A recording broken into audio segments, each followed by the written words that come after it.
One team has no place to go but up. One team has no place to go but down. In a couple hours, we'll see which direction these two teams are heading as the American Arena League presents the Florida Tarpons as they host the Atlanta Havoc. Good evening, everyone, and welcome to the RP Funding Center here in Lakeland, Florida. Game 3 for the Tarpons here in the 2018 season. And if you have a Tarpons schedule, then you will know that it really should have been Game 4. We'll tell you why it's only Game 3 as part of our Ybor Eats pregame show on Saturday Night Football here in Lakeland, Florida. The Tarpons come in 0-2, losers in their season opener against this Atlanta Havoc team in Atlanta, 48-21. We'll talk quite a bit about that game and why in a lot of ways it was closer than the final score might have actually indicated. And then last week, of course, the home opener against the Richmond Rough Riders, and that did not go as planned either, a 58-20 defeat against Richmond. And believe it or not, there are only two undefeated teams in the American Arena League, two teams that are both 4-0, and that is the Atlanta Havoc here tonight, the second time in 3 games that the Tarpons will have played Atlanta. And, of course, the other one is the Richmond Rough Riders. So if you do the math, Florida, their first 3 opponents have a combined record, if you will, of 12-0, and that gives you a little bit of idea how tough they are in to start this 2018 season. Great to be joined tonight by Austin Walker alongside here at the RP Funding Center. And Austin, when you have Atlanta twice and Richmond as your first 3 games, that's an awfully tall order. And tonight, the Tarpons will have to see if they can turn it around from that season opening loss. And the disappointing news for the Tarpons is they'll have to do it without Joe Hills, who was kind of expected maybe to be their knight in shining armor. One of the all-time great Arena Football League wide receivers, holds all kinds of record, was the Arena League 2016 Offensive Player of the Year. He literally lives in our backyard here in Lakeland, just over Palmetto Way towards Tampa, and he was fully expecting to play this season with the Tarpons. Broke a wrist in an automobile accident about 6 weeks before the season, so had not played, was expected to be cleared to play here tonight, and all of a sudden he is off to the Albany Empire of the Arena Football League, who came in with a nice lucrative offer, and certainly makes sense for Joe to head to Albany and play the season there, but that's a big loss for the Tarpons, and it makes their job, Austin, even that much more difficult tonight. Brian, you hate to see a guy leave like that, kind of unannounced to the rest of the team. You know, a lot of those guys find out on Twitter or social media or blogs, what have you, and that type of thing's disappointing to the fans, to the coaches, and most of all to our guys down there playing. Now, if last week was any indication, Florida's not going to make this night easy on themselves. I hope to see them perform a little better, and I think I can speak for everybody else in the Lakeland Center when I say that. Yeah, and you know, it's funny, that Atlanta opener, as we said, kind of closer than the score would indicate. We'll tell you why in a little bit. Last week's game was not as big a blowout as it may have seemed. It turned into one late, but if you recall, the Tarpons had a 1st and goal inside the 5-yard line, ended up with a 2nd and goal at the 1, took 3 cracks at the end zone, all running plays, which also makes sense because you don't have a lot of space to operate in the passing game down there, and they were stopped on all 3 of those occasions. They came out, had the opening kickoff for the 3rd quarter, marched that down the field and scored. Had they scored that touchdown at the end of the first half, Florida would have only been down 5 points. It would have been a 26-21 game at that point early in the 3rd quarter. And in arena football, that's anyone's game. And you talk about confidence and momentum and those kinds of things. The Tarpons would have had that in a big way in the 3rd quarter potentially in that game.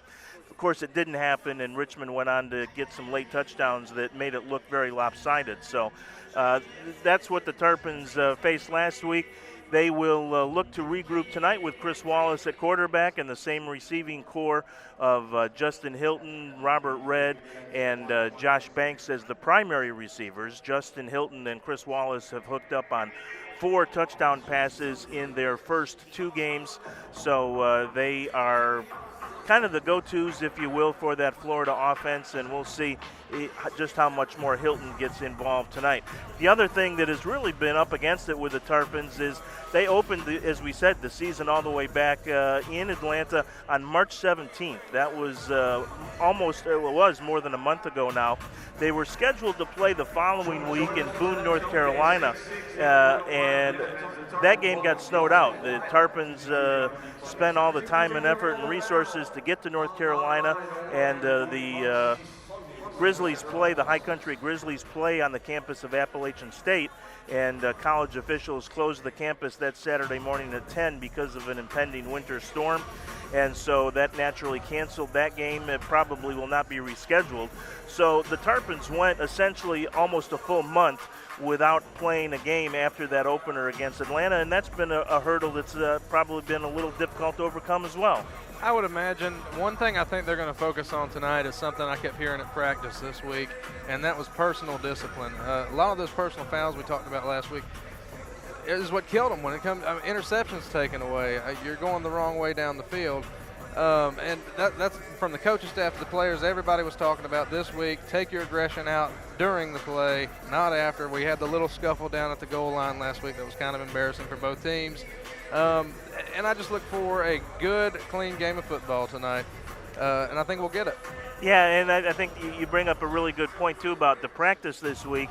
This has really been the first week that the Tarpons have been able to get on this field here at the Lakeland Center a couple of times. In fact, during the week, there was not a lot scheduled in this building between last Saturday's game and the game here tonight. So the Tarpons, there were a couple of things, but the Tarpons were able to get in here as a unit, as a team, and had the opportunity to practice as a group here on the RP Funding Center turf, and so that may pay some dividends as well. I was talking to Nate Keller during the week, the linebacker that the Tarpons signed after that game against Atlanta, and of course he's a beast of a player from Weber International, had 289 tackles in 3 seasons for the Warriors, one of the best players to ever come out of that program, and he will no doubt play a big role tonight. But that's what Keller said, is what really we need is just a couple of good practices to really get focused on each other and the things that we can do individually to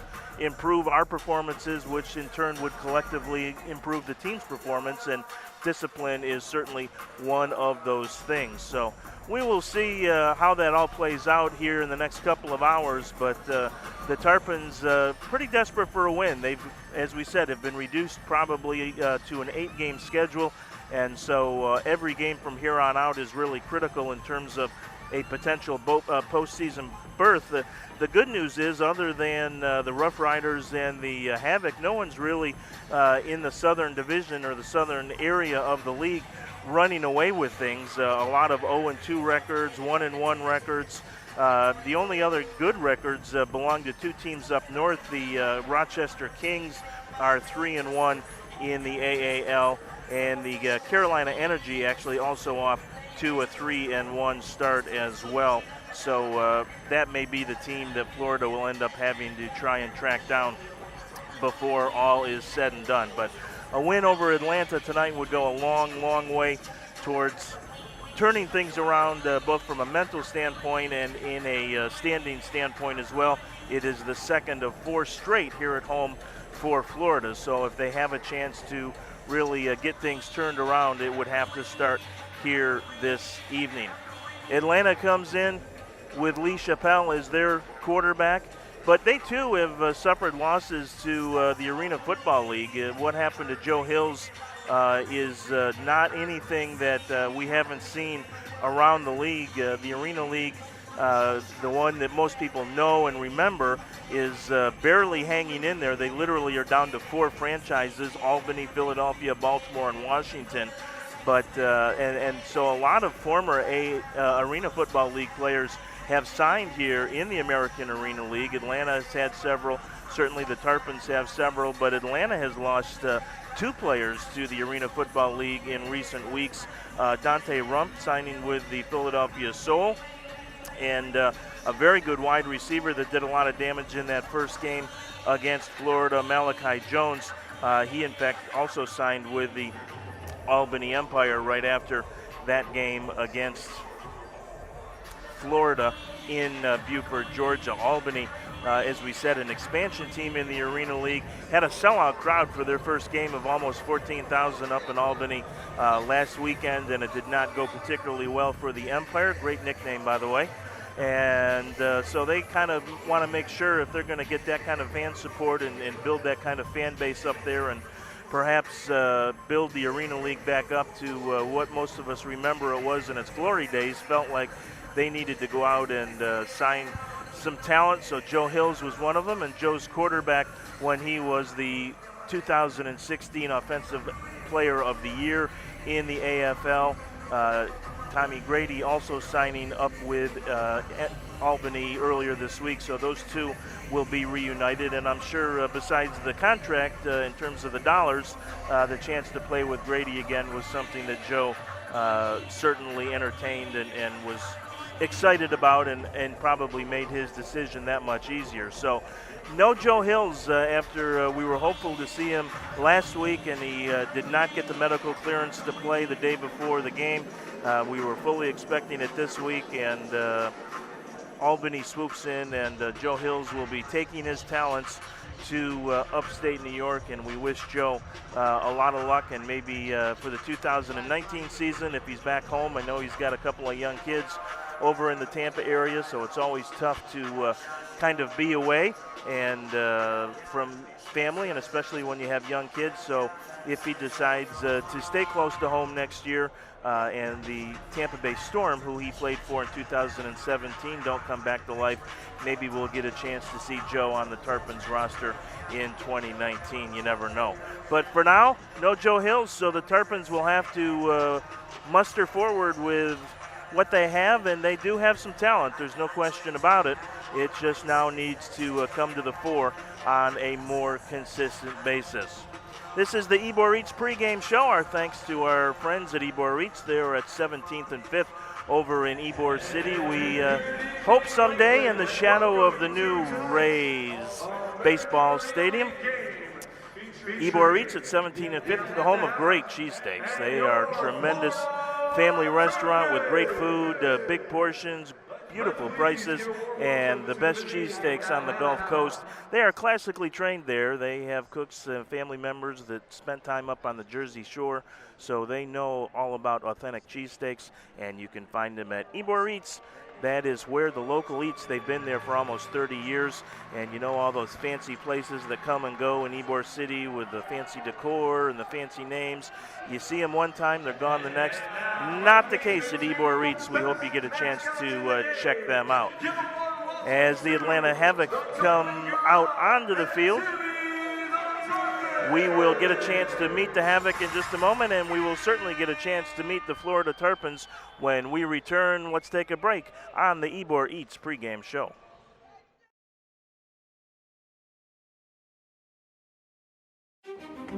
For some, it's a distance. For some, it's a time. For some, it's a point, a pose, moving a bunch of heavy stuff and doing whatever this is. And for some, it's 8 hours of high-performance sleep. With Beautyrest's innovations and technology, sleep performance is the new performance.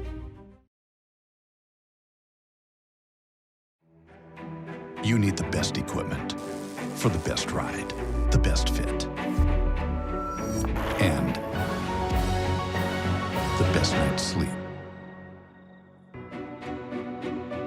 Beautyrest's micro-diamond memory foam uses real diamonds to help keep you cool. It's equipment for high-performance sleep.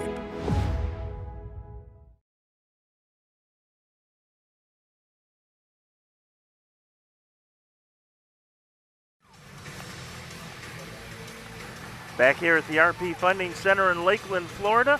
Special hello to our friends up in the greater Atlanta and Beaufort area tonight that are looking in on YouTube. Happy to have you along, and we'll see if your Havoc can continue their winning ways out of the gate as an expansion team here in 2018 with a 4-0 record. 3-0 officially in the AAL. There are 3 teams that play kind of an affiliate schedule, and one of those is the Austin Wild, who are just 1-1. And Austin was actually in Atlanta last week and lost by a score of 66-0. Almost unheard of in arena football that a team would get shut out. Didn't really get a chance to talk to the Atlanta coaching staff much before the game, but sure there was probably a little bit of a backstory there as to why the Austin Wild did not get a point in that game. Sometimes travel can be an issue for some of their players. And we bring that game up because it is the Austin Wild that will be here in Lakeland on May the 6th. That is the next home game for the Tarpons.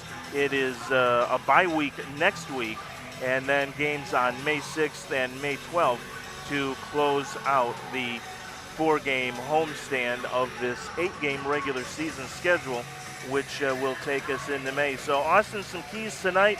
You talked already about the discipline factor, the personal discipline, and I think maybe getting a little bit more out of Justin Banks and Robert Redd, the wide receivers, could play a role tonight. We know Justin Hilton and Chris Wallace are comfortable with each other. They've looked comfortable in the first 2 games. They've got 4 touchdowns between them, but I think getting Redd and Banks going might be a key tonight.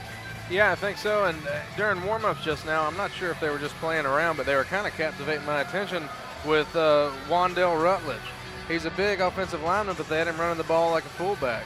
And they could use that kind of power. Last weekend, they got stood up on the goal line 3 times in a row. So it'd be interesting to see somebody else get a chance to run the ball up and down the field. Some exciting football played here tonight. Well, that's the jumbo package for sure. Rutledge goes about 6'2", 325-pounder out of Toledo.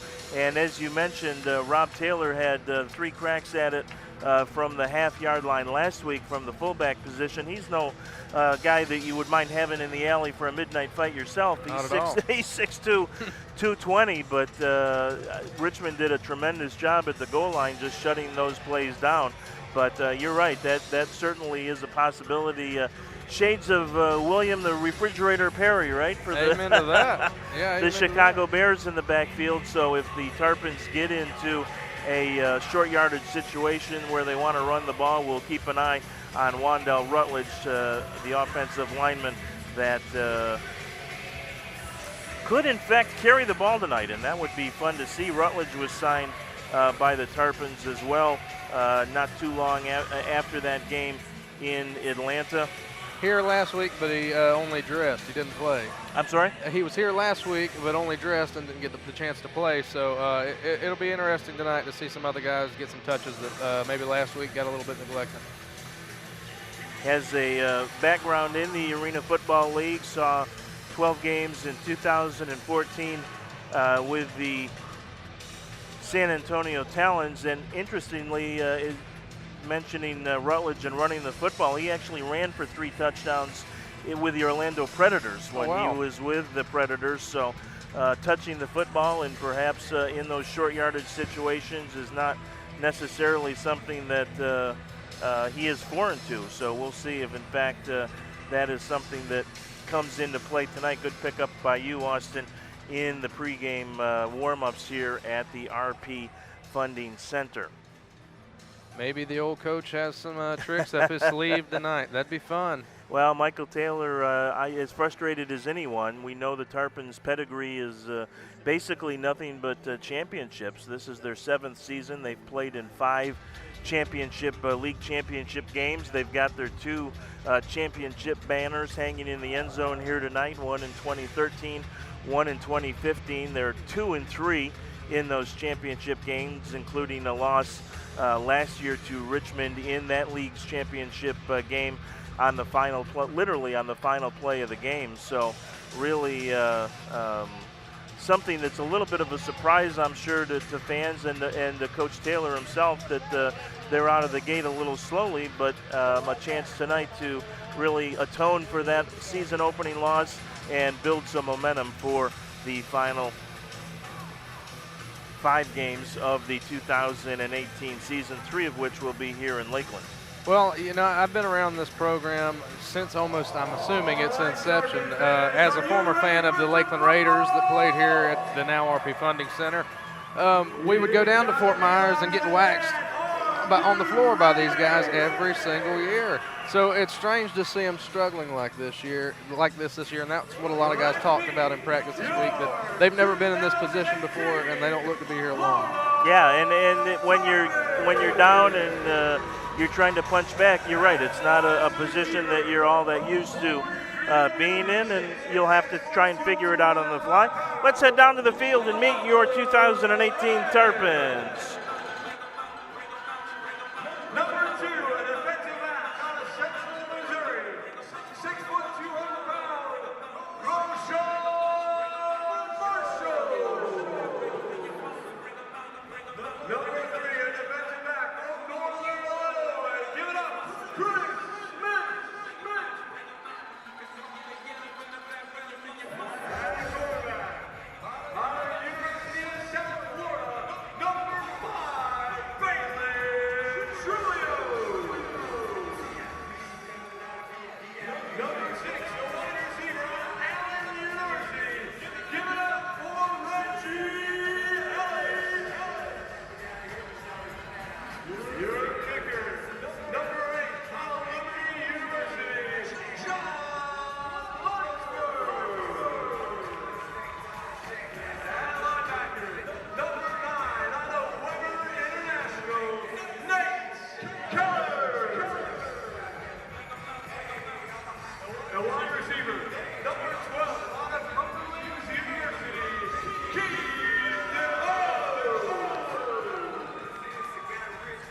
Number 13, a wide receiver, out of the University of Maine. Give it up for John Banks. A wide receiver, out of Indiana State, number 15, Justin Hilton. On the D-line, number 16, out of Valdosta State University, Big John Brown. A defensive back, number 17, out of Hussein Goodman, Maurice Francis. On the D-line, number 21, out of the University of Memphis, David Cathy. At fullback, out of Toledo University, number 23, Montel Rutledge. A defensive back, out of the University of Kentucky, number 24, Randall Burnley. On the O-line, number 52, out of Texas A&M, Raymond James. On the O-line, out of Worcester State, number 54, Raquel Burnett. On the O-line, out of Louisiana Lafayette, number 72, Leonardo Bates. On the D-line, the big guy up front, from North Alabama, give it up for Megatron Dillon. On the D-line, number 92, out of Purdue University, Xavier Melton.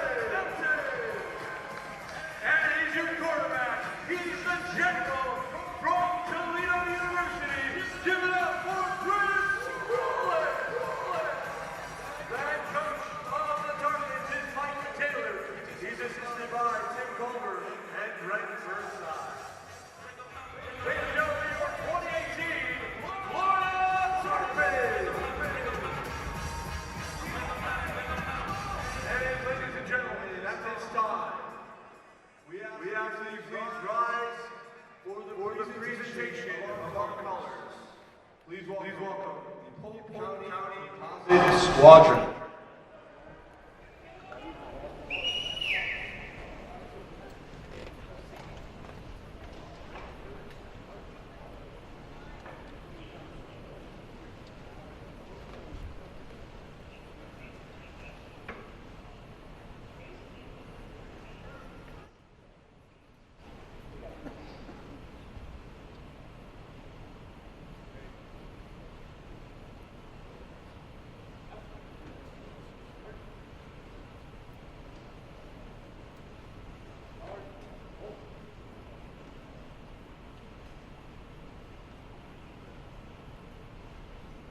Ladies and gentlemen, please rise. Gentlemen, remove your caps for the singing of our national anthem. Tonight we welcome South McKeel Academy 6th and 7th grade choir.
Exited the field.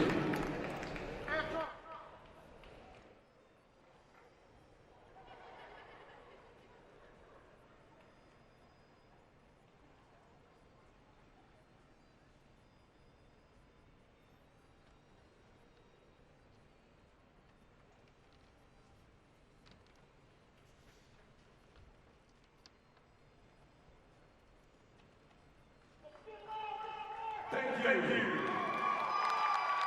All right, Lakeland, I've got one question for you. Who's ready for some football?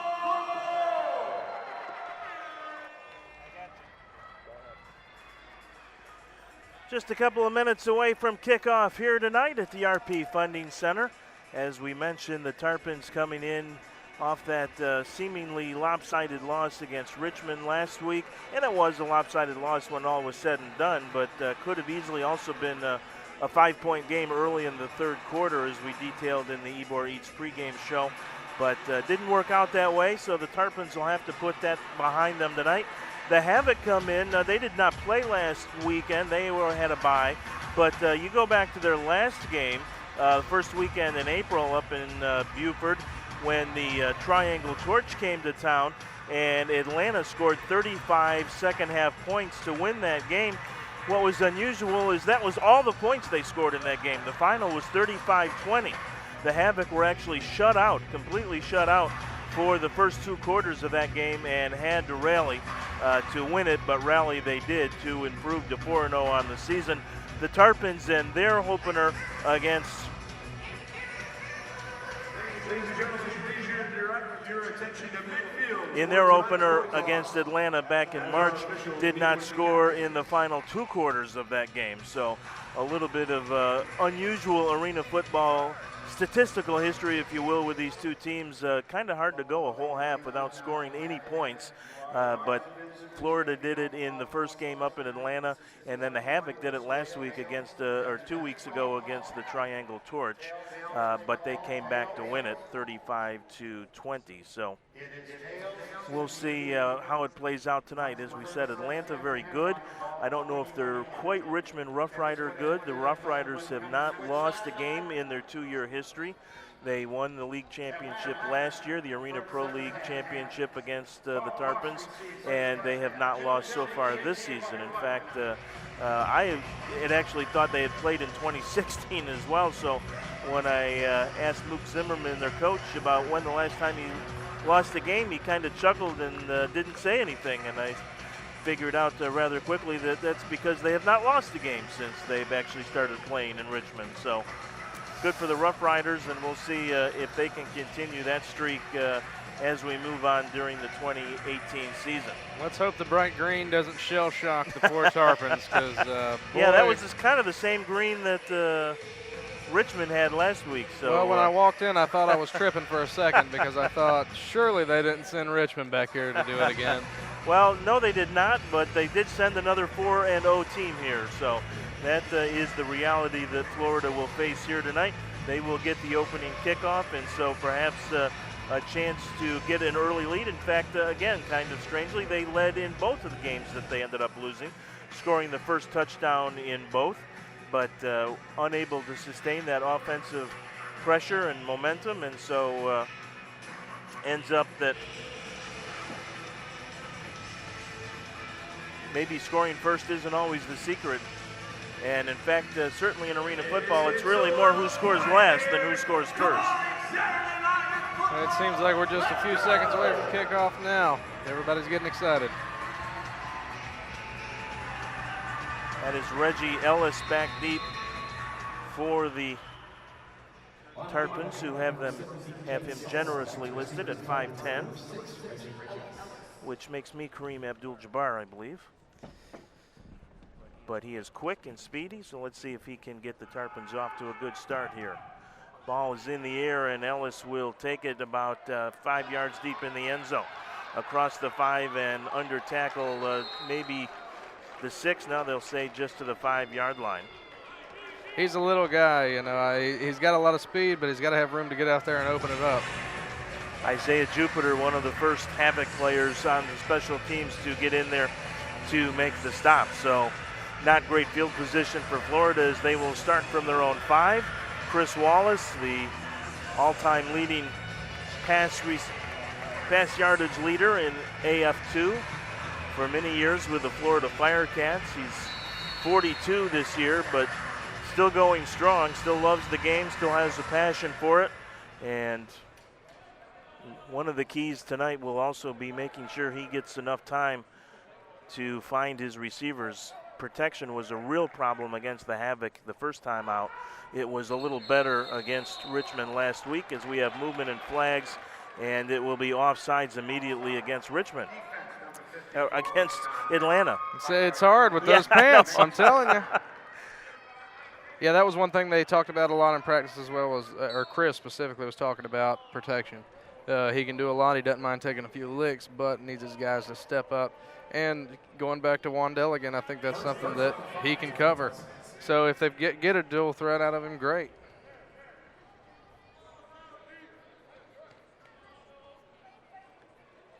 So Wallace will come under center with a 1st and 5.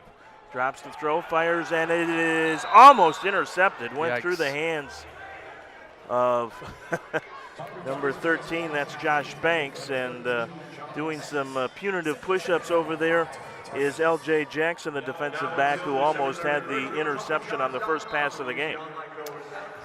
Yeah, we talk about Chris Wallace's age. Do you think that's a factor in the way he plays this year? No, he is not at all.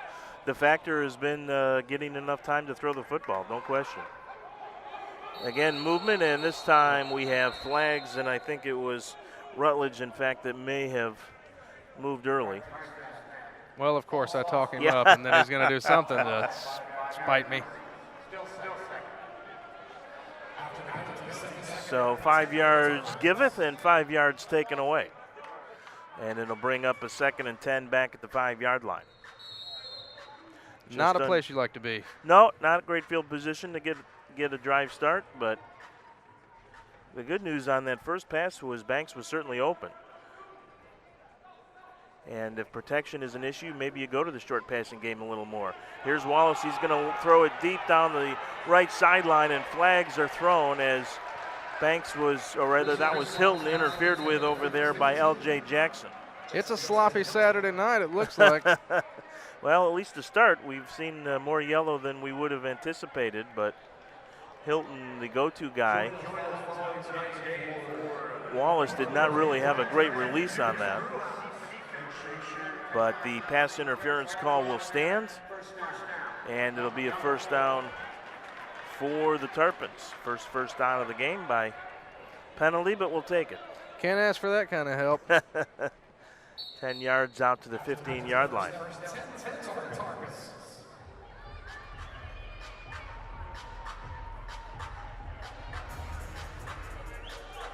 Rutledge also with his size in that fullback spot can certainly be an additional blocker for Wallace back there. Yeah, ideally he would have all the protection in the world today. There's a little shovel pass to the right sideline. That is Banks, and he is under tackle after I was going to say a short gain, but actually no gain at all as Tyrell Lewis came in to end the play after maybe a yard gain. He took a lick on the end of that. But they seem to be able to take it better than I could. Yeah, no thank you. Of course, talking to Nate Keller during the week, that was, one of the things he loves about arena football is driving offensive players into the padding or down to the turf. So. Well, I heard him say it's a great way to get out aggression. Yeah, right. Wallace looks to throw near sideline. It's Hilton on the reception at the 20, and he will step out at about the 22. Some is better than none, they say. Yep, solid pickup of about 6 on the play, maybe 7.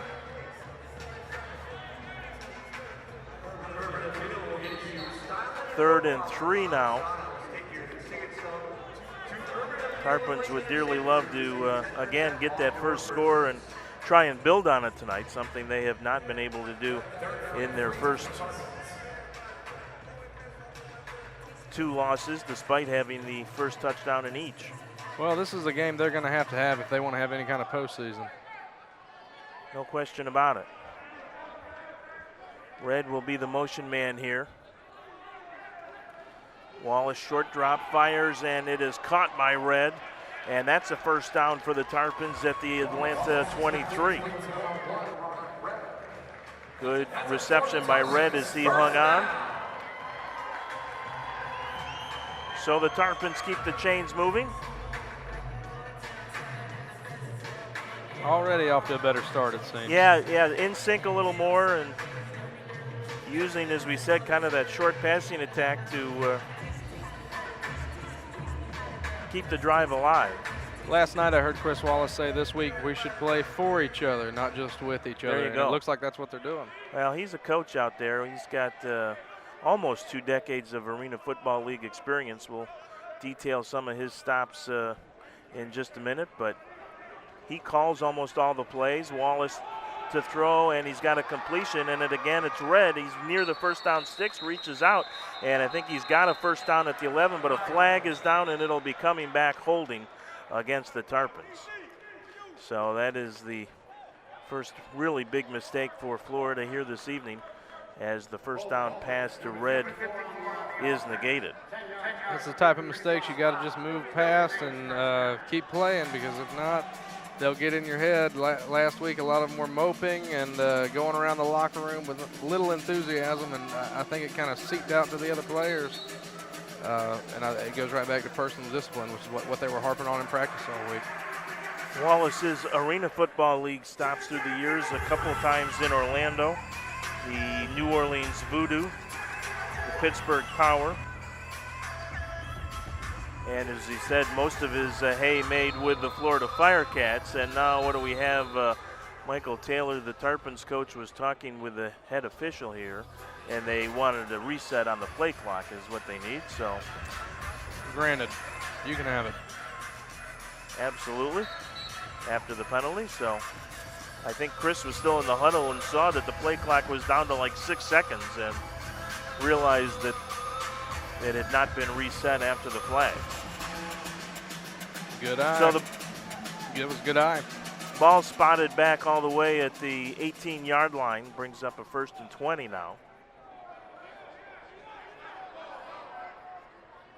Red again in motion.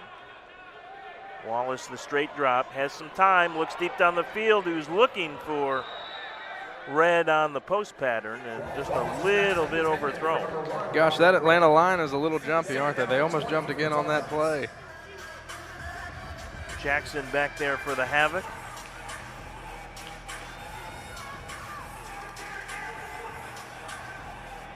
Jackson with some good size for a defensive back, 6 foot, 200 pounds out of Clark.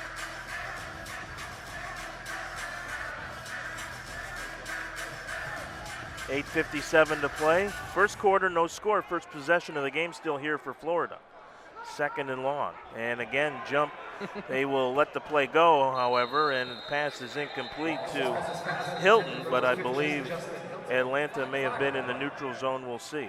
Is that a jinx on me or Yeah. knock on wood? But it has been a little sloppy, you're right. Wallace with that cadence, drawing the penalties. They'll take all the yards they can get. Free ones are the best ones.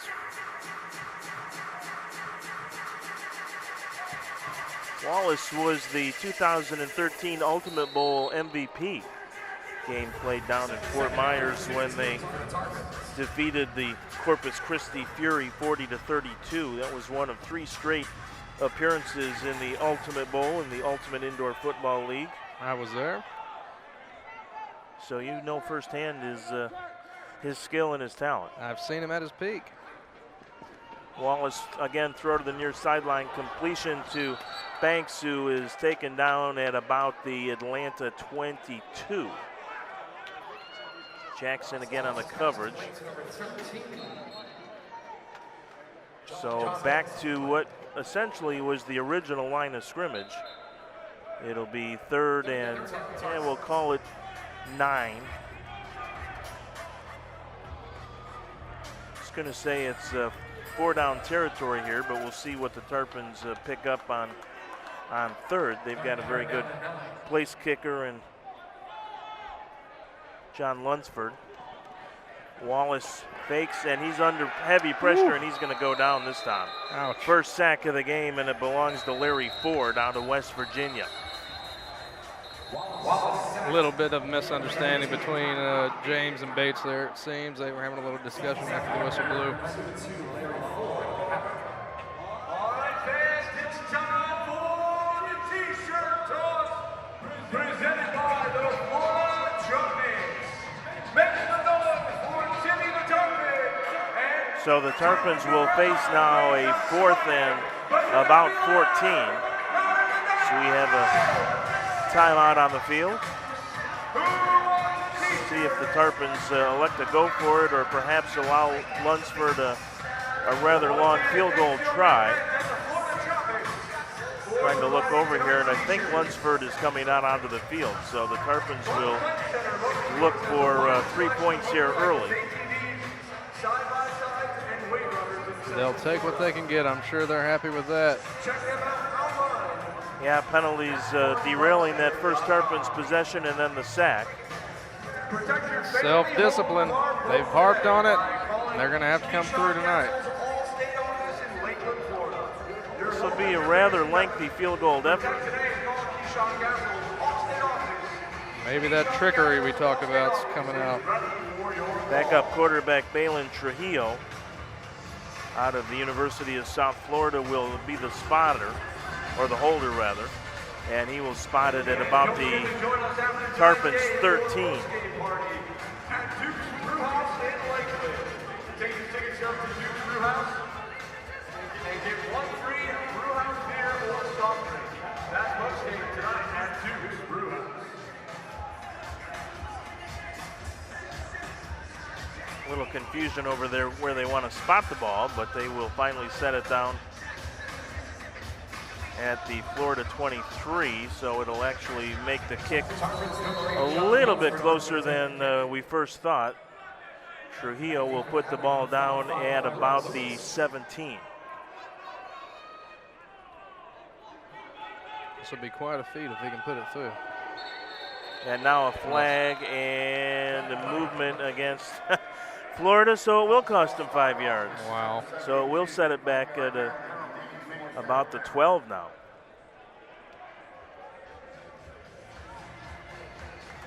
Just in case it's returnable, Tyrell Lewis is deep for Atlanta, but Lunsford should easily be able to make the distance. Of course, the question is accuracy from this far out. They'll actually spot the ball at the 12. You always got to watch that roof. Yeah, that is a factor here as well. A kick is on the way. Got plenty of leg, and it is true and through. Wow. John Lunsford with a 38-yarder. Well, at least the drive wasn't for naught. I'll say that, Brian.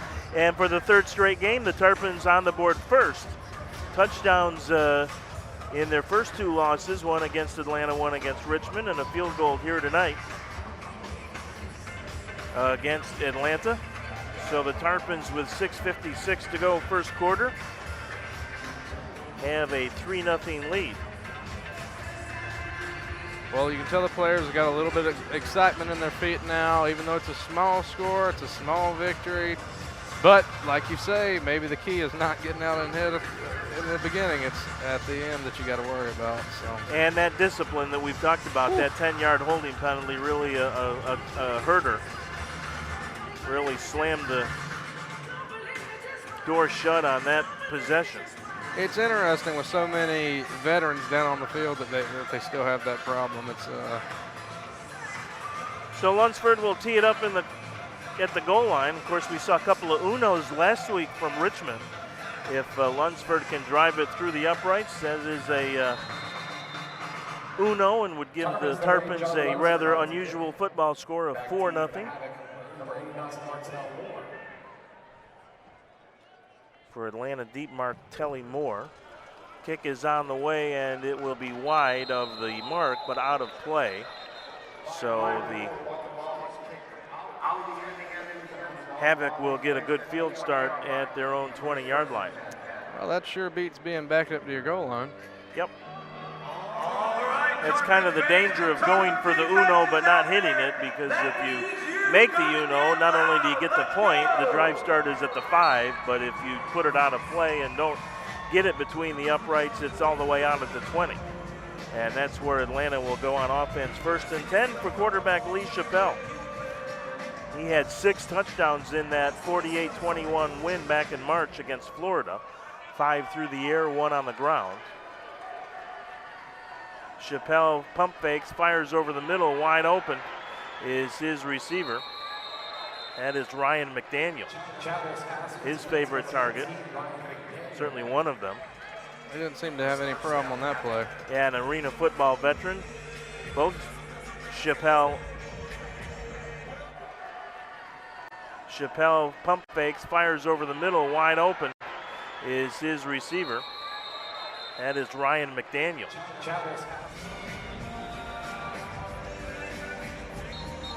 Both Chappelle and McDaniel Arena League veterans. McDaniel out of Samford University. Was born in Beaufort, Georgia, so a hometown boy. Here's a throw to the end zone, and again, an easy pitch and catch, and it's McDaniel on the touchdown. So just 2 plays and 25 yards later, the Havoc have taken a 6-3 lead with 5:35 to go. Well, I couldn't help but notice that the Florida Tarpons gorilla already has a jersey on. Maybe we should just go ahead and throw him out there, make him an eligible player. Surely it couldn't hurt the situation. Well, that was too easy. McDaniel was wide open on both pass catches. Snap, ball down, kick up on the way, and it is good. That was Jed Solomon out of Troy University on the kick, so it is 7-3 Atlanta. University. Was born in Beaufort, Georgia, so a hometown boy. Here's a throw to the end zone, and again, an easy pitch and catch. McDaniel made his hay in arena football with the Philadelphia Soul for 4 years. Of course, the Soul, one of arena football's most successful franchises. Took Arena Bowl 29 with McDaniel on the roster in 2016. And then, of course, a season later, McDaniel was on the roster as the Soul beat the Tampa Bay Storm in what turned out to be, at least for now, the Storm's final game. That was a 44-40 final in Arena Bowl 30. So what we're going to do is we're going to pick one of the boys or one of the girls, and they are going to attempt to complete a Well, if the defense does not tighten up here, really a moot point as to what the offense does tonight, because at some point you're going to have to come up with a couple of big stops in the game, and boy, the Tarpons did not have anyone near Mcdaniel really on either one of those. These were pretty easy pitch and catch kind of receptions. Yeah, like I said in the beginning, you just hope for a good competition building. You know, for the fans' sake, everybody involved's sake, you just want to see a good game. And Florida doesn't look like they're going to give us that, but let's hope for a better turnout on this next go-around. If you're keeping up with the game on Twitter, follow along with us at #ATLFLA. Appreciate that, and appreciate the folks looking in tonight on YouTube. While we've got a little moment, we should send our thoughts out to Big Mama, the in-game PA announcer here at the game, who had some family issues this weekend, or in his home with his family, taking care of that. So Big Mama, we miss you out here on the field, and hope to have you back very soon. No question about that. One of the longtime Tarpon support personnel that has made this such a great franchise through the years. Kick is on the way, and it will be taken and returned by Ellis. Ellis misses a couple of receivers and gets it across the 10, so a pretty good return this time. Ellis just did catch it right at the end board. And Florida will get a better drive start here than they had in their first possession, now trailing 7-3. 4:55 clock moving here first quarter.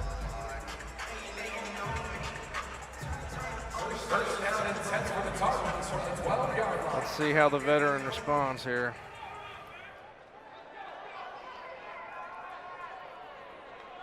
Wallace will go under center. He's got two wide receivers left. The motion man to the right, they're going to give it in a handoff to Maurice Francois, number 17, his first carry. But we have a flag against the Tarpons again, illegal formation. Number 77, Maurice Francois, Tarpons ball carrier.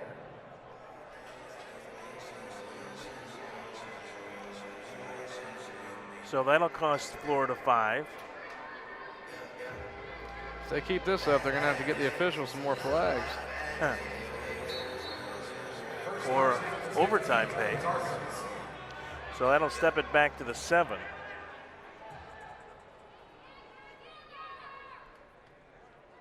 First and 15 now for Florida. Same formation. Francois comes to the near sideline, and miscommunication there. Hilton, I think the intended receiver may have been Francois, kind of went in between them. Miscommunication or complete lack thereof. Inside 4 minutes to go now here in the first quarter. 2nd and 15 coming up here for Florida. Urban Appeal will give you styling and profiling of the hottest stock. You take your chance up to Urban Appeal in Lake Center, Sanford. You receive 10% off your purchase. This time it's Red in motion. They'll go to the near sideline, incomplete through the hands of Josh Banks. Had Banks been able to hang on, he might have broken a big one. It seems like this Tarpons team gets very discouraged easily, and though we're so early into the game, it seems like their heart's already downtrodden a little bit. Well, it's tough when you're facing some of the yardage and distances that the Tarpons have had here in the first two possessions. Now with the 3rd and 15, they had a 1st and 20 after that holding penalty on that first possession.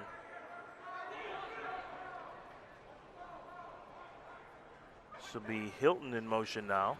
Wallace will step up, and he's going to run it. He's to the 10, to the 15, and taken down across the 15 by Tyrell Lewis. They'll mark it at the 17, and it'll bring up a 4th and about 5.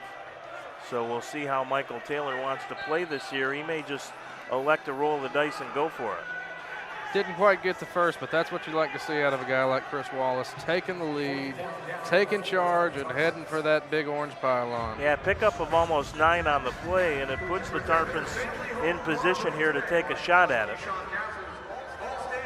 4th and about 5. They need to get out to the 22 for a first down.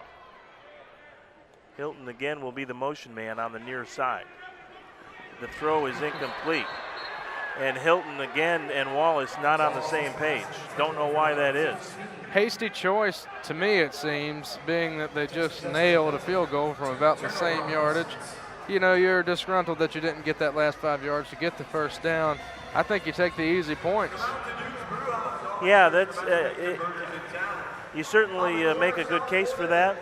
I think some of the other thinking is it's only 5 yards and we need to build some confidence and create some momentum, and we can make 5 yards, but not when your quarterback and receiver just aren't on the same page. And that looked like the second time in that possession that was the case. So they seem to have a total lack of communication. So Atlanta with a great drive start at the Florida 17. Throw to the near sideline, and that's the completion, and a flag down in the secondary. Isaiah Jupiter out of Valdosta State on the reception down at about the 10. But let's see what's going on. This was thrown by the judge all the way in the Florida end zone, or the referee down in the Florida end zone. It was away from where the pass was completed, and they are going to pick it up. So the completion will stand down to the 9, and it'll bring up a 2nd and 3 from there.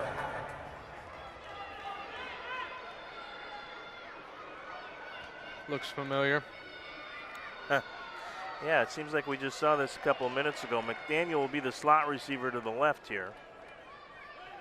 Jupiter the motion man to the right. Pitch goes left side to the big fullback. That is Zach Brown, and Brown barely gets back to the line of scrimmage.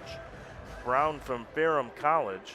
I don't know if that's the Ferrum up in Michigan or if Ferrum College may be different, because I think that's Ferrum State. So, but he's a load running downhill at 6'2", 250. As we move inside a minute, clock continues to run here in the first quarter. 7-3 Atlanta. Chappelle has the play call.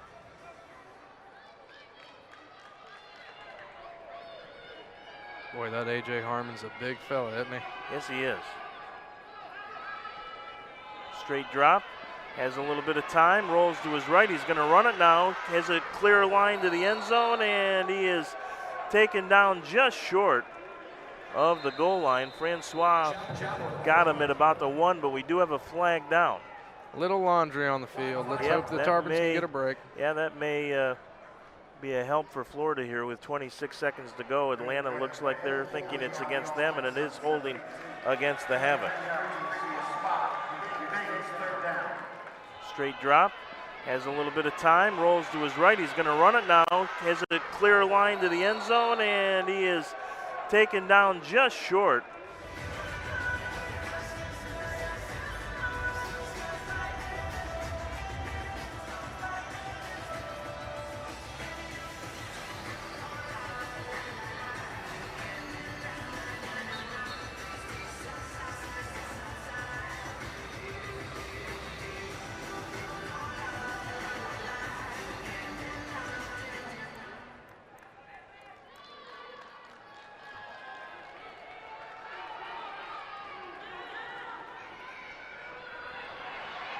Oh, wow. And there's a big rush and a sack. Antron Dillon and John Brown teaming to take Chappelle down all the way back out at the 25-yard line. And that will bring up a 4th and very long here for Atlanta. Boy, he was just gobbled up. If they can keep that momentum going, they might be able to put up a competition against this stout team. And that is how the first quarter will end, as the Tarpons get their best pass rush of the night, and Atlanta will see perhaps Jed Solomon will come out for the field goal try, leading 7-3. We were talking about Tommy Grady signing with Albany, the quarterback in Jacksonville when Joe Hills was there. Hills, if you're just joining us, has signed with the Albany Empire of the Arena Football League for a very nice contract through the 2018 season. Let's put it this way, if you were a teacher here in Lakeland, you would have to work at least a couple of years and probably more than that to get what the Empire are reportedly going to pay Joe this year. So Joe on his way to upstate New York to play for the Arena Football League Empire, and the Tarpons career that so many envisioned here in Lakeland derailed first by a car accident and now by his signing back to the Arena Football League. And we certainly wish Joe nothing but good luck, good health, and great success with the Empire. And perhaps maybe next year or soon we'll get a chance to see him here with the Tarpons. So Atlanta looks like they will go for it here. They need to get all the way to the Florida 7. McDaniel's in motion. They will look his way. No, they'll look underneath, and it is caught and short of a first down on a good tackle by Maurice Francois is Isaiah Jupiter. But Florida should take over, I believe, on downs. Pretty close call. They needed to get to about the 7, and they spot him down at the 9, so Florida does hold. Wow. Nice play by Francois to kind of bulldog Jupiter to the ground there. I thought it was a pretty silly decision of him to go for it, but really when you look at the numbers, not so silly. Yeah, they came within a couple of yards of getting it, but both teams eschewing field goal tries here early on, and the score remains 7-3. This is Rutledge on a short carry up the middle. Does get his way out to about the 10, so maybe a yard on the play. Keith DeVoe, number 12 on the field for the Tarpons. Seen action tonight.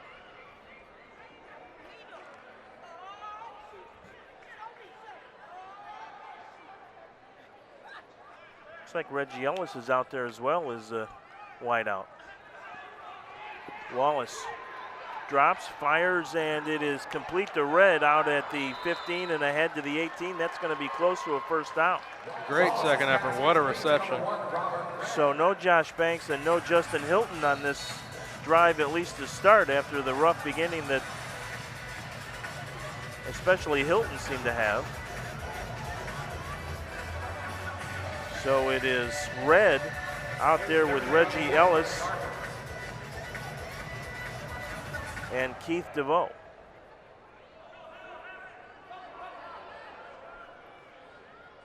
DeVoe is the man in motion. They'll throw his way, has a completion across the 20. Ball is loose, and it will be recovered by Atlanta and taken in for a touchdown. Eric Crosby on the recovery.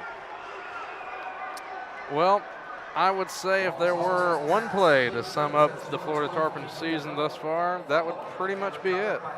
Starting a drive, getting something cooking, and give it right back. And those were the plays that I think Wallace wanted to hook up with on Hilton, just kind of a quick hitter out near the boards and let the receiver take advantage of perhaps breaking a tackle or making an athletic move, and it backfires that time for Florida. So with 12-13 to go in the first half, Atlanta an extra point away from taking a 14-3 lead. Kick is on the way, and it is good. It's easy for me to say, but you've just got to have better ball control than that. He had the first down, hit the deck, keep the drive rolling. Gets a little too hasty. Yeah, that's just an unfortunate turn of events for the Tarpons, and they have had a few of those, certainly.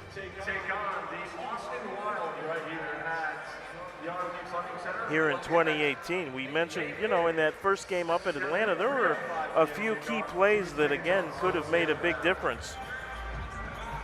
The Havoc had a 27-14 lead in that first half up there, and on Florida's next possession,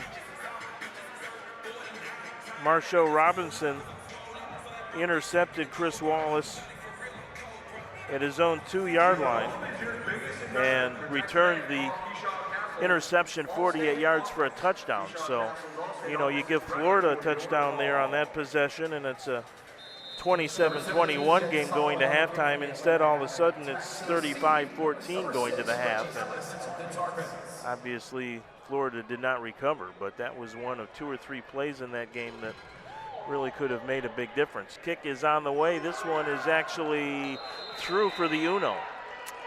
So the Havoc will tack on an additional point and make it 15-3 with 11:50 to go.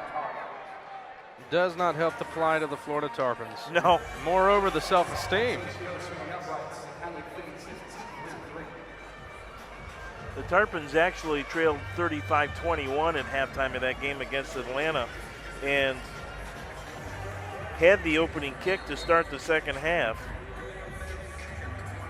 Couldn't do anything with it. Atlanta then got it back, and on a 4th and 20 play, a 4th and 20, Chappelle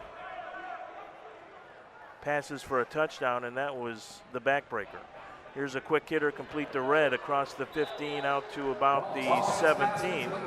Pickup of almost 12 on the play. First down for the Tarpons. Relatively short passes for Chris Wallace. A guy that has a cannon that can chunk them to the other end of the field. You know, really only throwing 5 and 10-yard passes here and there. It's maybe time to take some deep shots.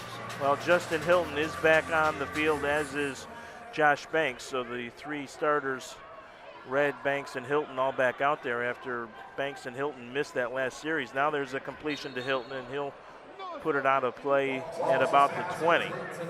So a pickup of 5 for Hilton. And hey, if the defense is going to keep giving you that, nothing wrong with taking it. Better and safe then, than as you're sorry. right, you have some success with some of those short ones, and perhaps get that defense softened up a little. Then you take your deep shot. A big possession here for the Tarpons, though. They want to keep Atlanta within spitting distance for sure. Wallace looks left now, will throw that way, and it's incomplete. Banks was over there,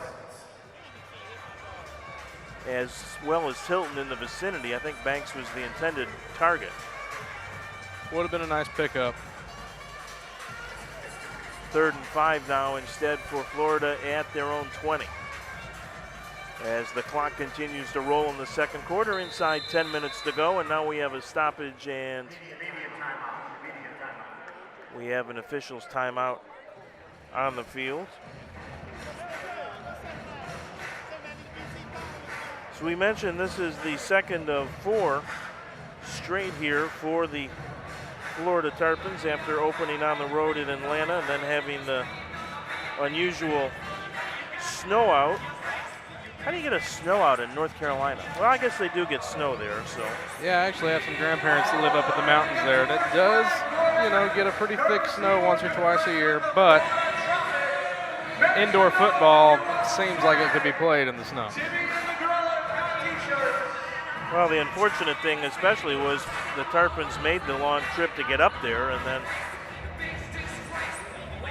did not get the chance to play. And the Grizzlies are 0-3, so it would have been a nice chance for the Tarpons to work some things out and perhaps still get a win.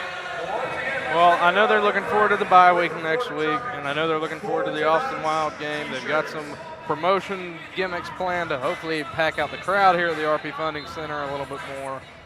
And all you can do is hope for the best. I mean, they're playing a 4-0 team. Sunday, May 6th is the next appearance here. That is against the Austin Wild, and then the Triangle Torch in town for another Saturday night showdown. That is May 12th. That will conclude the homestand. Here's a quick throw and an incompletion a little bit behind Red out near the first down marker. He's got to be careful throwing those kind of passes. That'll bring up a 4th down now. Tarpons really in need of a first down here, and I think they're going to keep the offensive unit out on the field. 9:24 to go in the half. Atlanta by a dozen.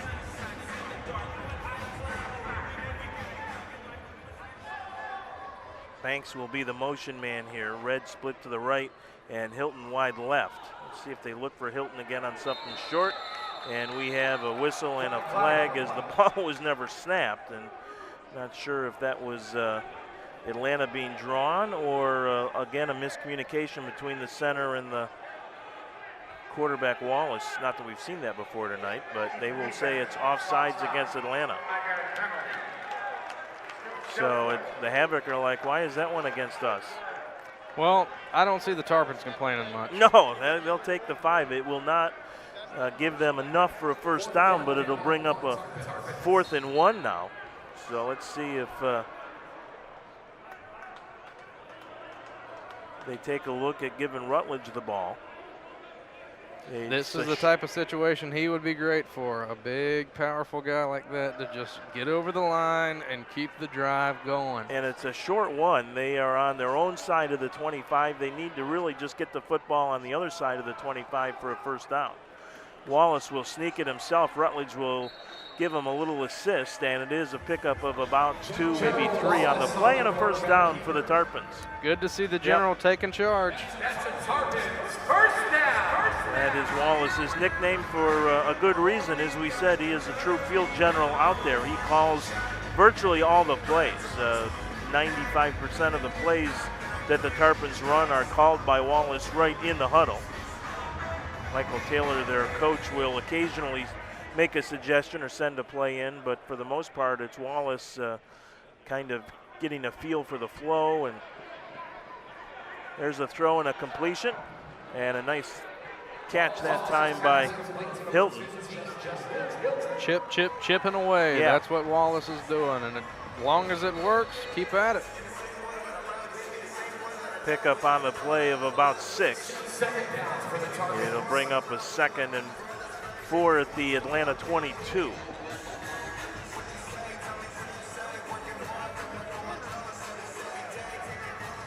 Yeah, they have not taken, I think really I can only think of one long pass play the whole first half here. They have taken everything short Atlanta has given them.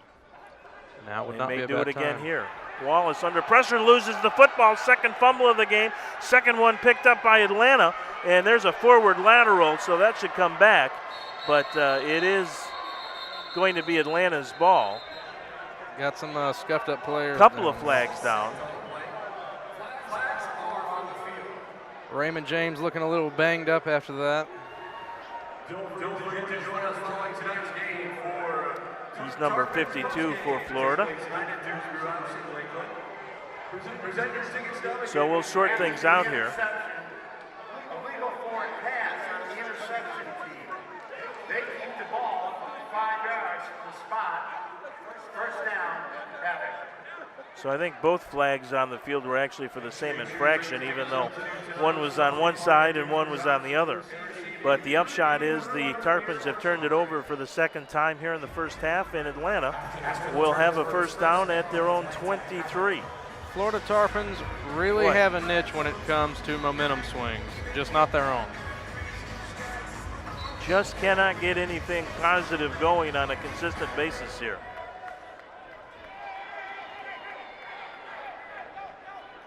Chappell will direct a little traffic. It's McDaniel in motion. Chappell will look McDaniel's way, and he overshoots the intended target. Chris Smith out of Northern Illinois, number 3 for Florida on the coverage. Brings up a 2nd and 10 for Atlanta at their own 22. One of the few misfires we've seen Chappell make tonight. I think I started to say, not sure if I finished the Jacksonville story, that Tom Grady was the quarterback there for the Sharks for a couple of seasons when Joe Hills was there and had his great success. Chappell was the backup to Grady those 2 seasons in Jacksonville and signed with Atlanta for their inaugural season here in 2018. Throw over the middle, and that's a little short arm. McDaniel again the intended target. Good pressure that time up front by John Brown and Xavier Melton, the hometown boy from Lakeland. I'm surprised at the Florida defensive backs for not taking a few more aggressive shots to take some of these sloppy passes off of Atlanta's hands, because he almost gave up 2 easy ones there. Just the kind of momentum swing they do need. 5:39 to go, second quarter. Havoc with their second possession of the night on a turnover. Of course, the first one returned by Eric Crosby for a touchdown. Chappelle has time, throws deep, and that's going to be overthrown. The intended target was Tyrell Lewis. Or was that Thyron? That was Thyron Lewis, senior, number 6. Maybe Atlanta's becoming a little more gassed and haven't run up and down the field as much as they have in the first quarter. Well, let's say one positive spin on the first half, right? We'll see. Big moment here, though, for the Florida defense. They make a stop, then they aren't hurt by the turnover, and the Tarpons stay right in it. I'm sure they prefer a takeaway. 3 receivers to the right. Chappelle will look, fires, has a man, completion, first down.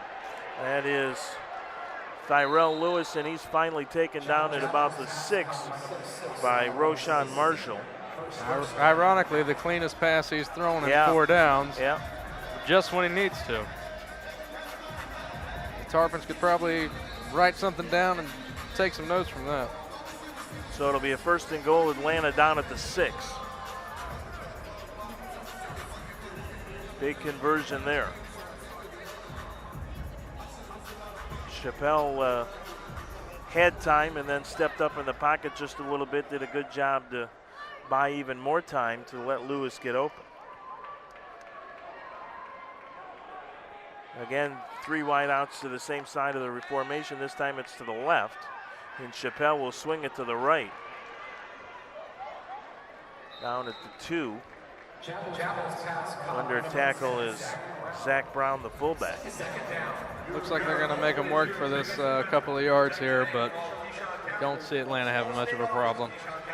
Nicely executed play that time by the Havoc. They sent their wideouts all left, and then the fullback Brown to the right flat, and Chappelle able to get a nice pickup of about 5, maybe 6. Ball just inside the 2.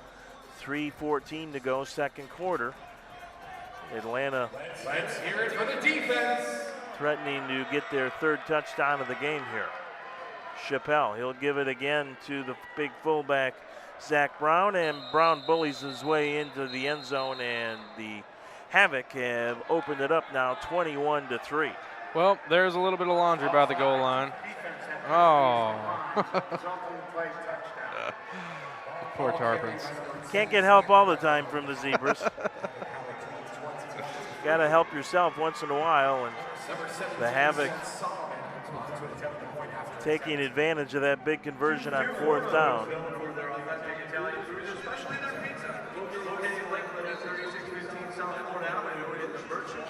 Well, they're digging that grave deeper and deeper and deeper.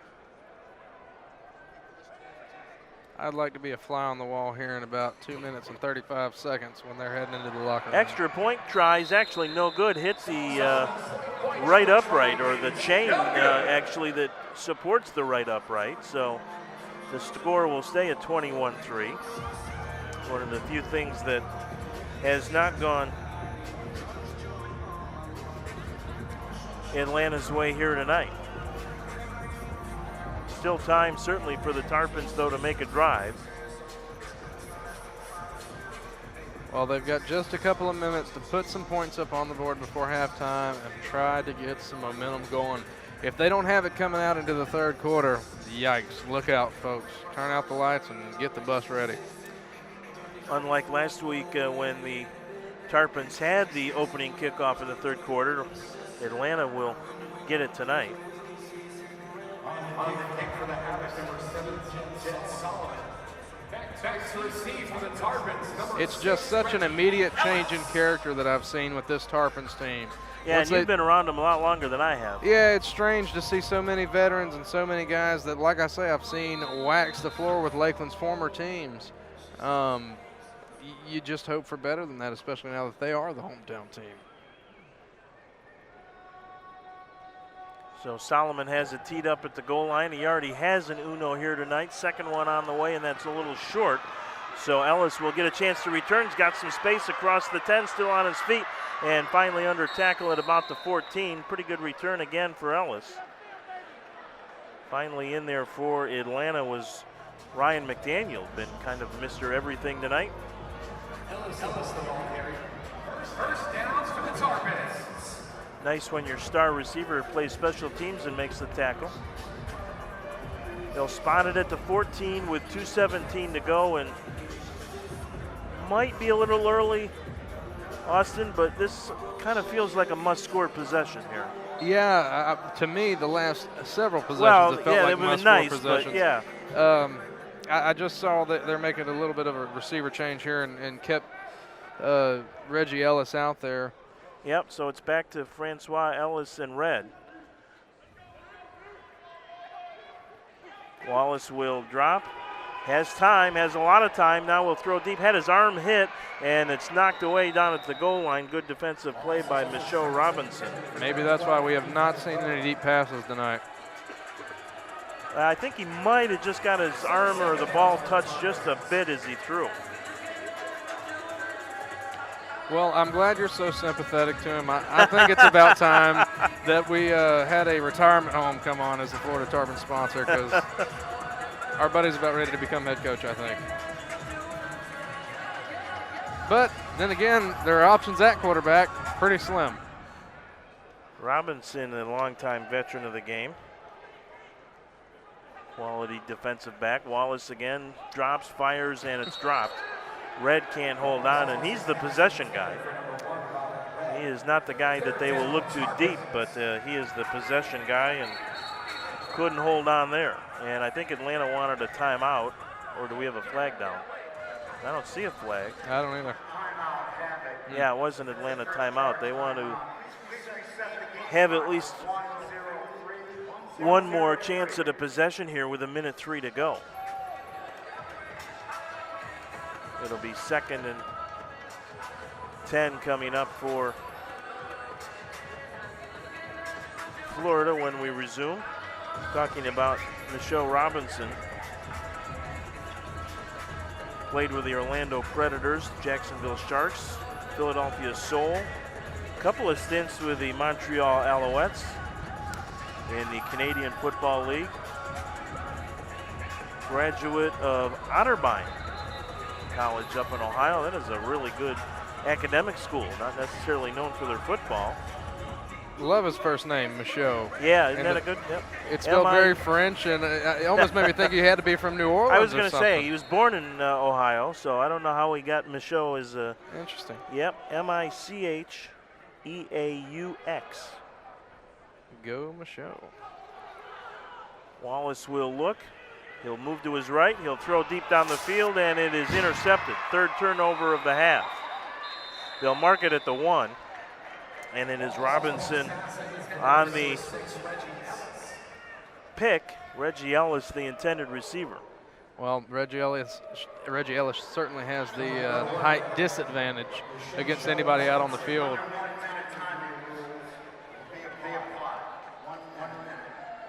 Go Michaud. Wallace will look. He'll move to his right. He'll throw deep down the field, and it is intercepted. Third turnover of the half. Yeah, Wallace tried to throw it on the run, and that is difficult, and just did not get enough mustard on it to get it all the way down to his target, Reggie Ellis. And Robinson made what ultimately turned out to be a pretty good, pretty easy interception. If there's any good news out of the play, it's the fact that the ball is all the way back inside the 1-yard line. But that is the third turnover now of the half. 2 fumbles and an interception for Atlanta, one of which, the fumble, returned by What we're going to do now is we're going to race into human tic-tac-toe. So the first team Eric Crosby early in the second to give on your marks, get set, Richmond a 14-3 lead. They lead at 21-3 now with 54 seconds to go in the half. How different of a game are we looking at if Joe Hills is receiving?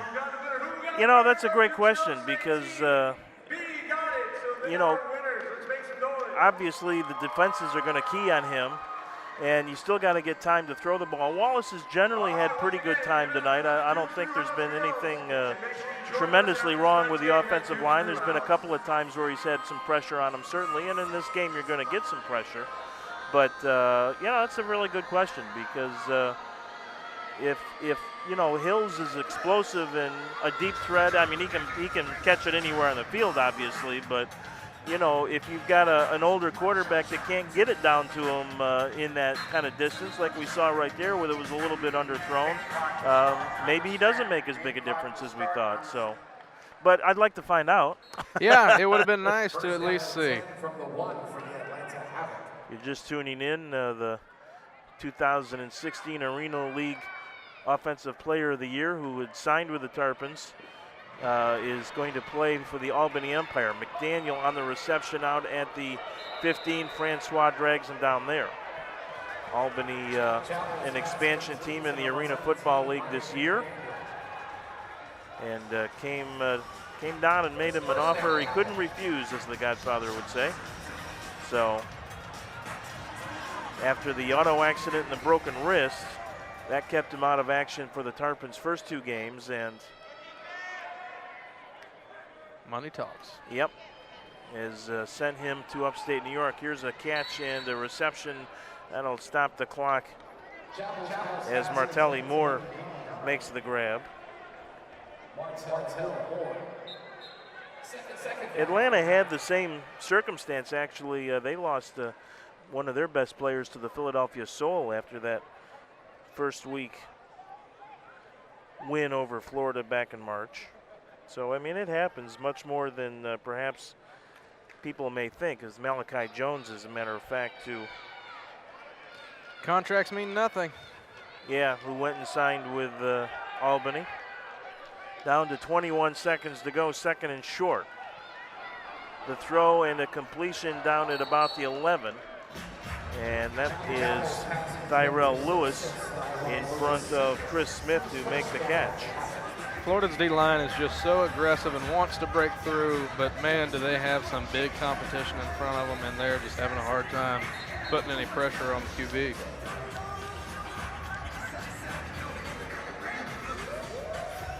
It's kind of a personal loss for the Havoc, too, when Jones went to Atlanta. He's basically an Atlanta native. He was from Gwinnett, played his high school football in Gwinnett, Georgia, which is not too far from Atlanta. So a little bit like Joe Hills, who was not too far from Lakeland, about an hour or so to the west down in Palmetto. 14 seconds to play, and we have flags before the snap of the football, and this one will, I believe, go against the Tarpons. It will. I think we're looking at a personal discipline thing here. I know we've said it all night long, but that almost looked like unchecked aggression, not so much, you know, like even a penalty. I mean, he looked like he just had some anger he wanted to get out. A mix of aggression and frustration, I'm sure both, and that can be dangerous. So it'll give Atlanta 5 and set them up first and goal at the 6 with 14 seconds to go. If you're in blue, you really want to see those seconds tick down with no points on the board. Well, you're going to have to step up and do something about it and make a play here. So we'll see if Francois or Roshan Marshall or Chris Smith might be able to do just that.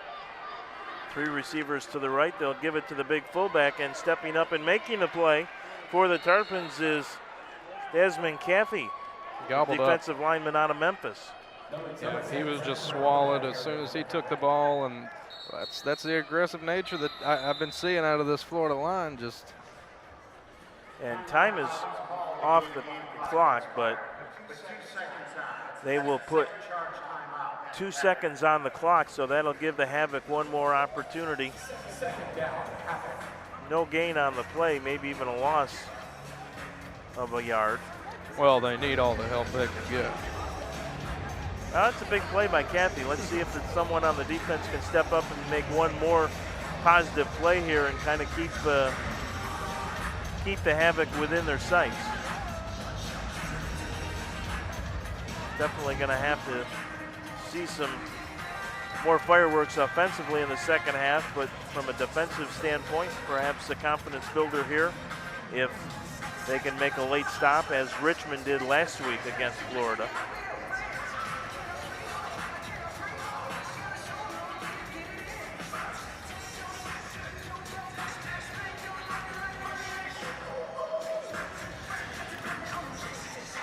All right, Tarpons fans, let's make some noise!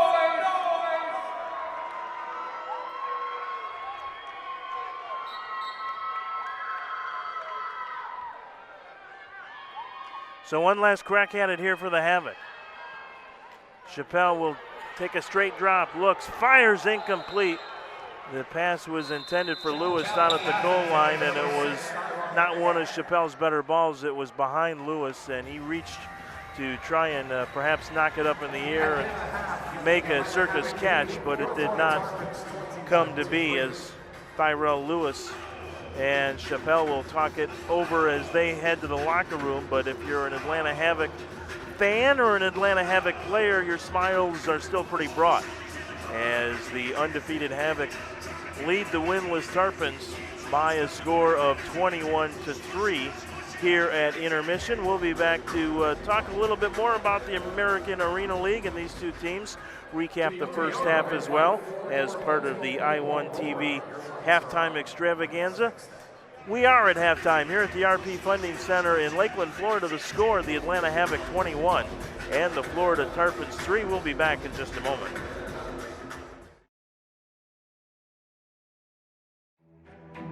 You need the best equipment for the best ride, the best fit, and the best night's sleep. Beauty Rest's Micro Diamond Memory Foam uses real diamonds to help keep you cool. It's equipment for high-performance sleep.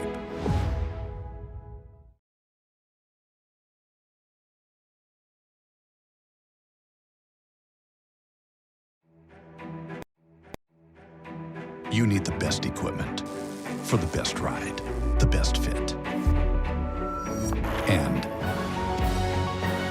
the best night's sleep. Beauty Rest's Micro Diamond Memory Foam uses real diamonds to help keep you cool. It's equipment for high-performance sleep.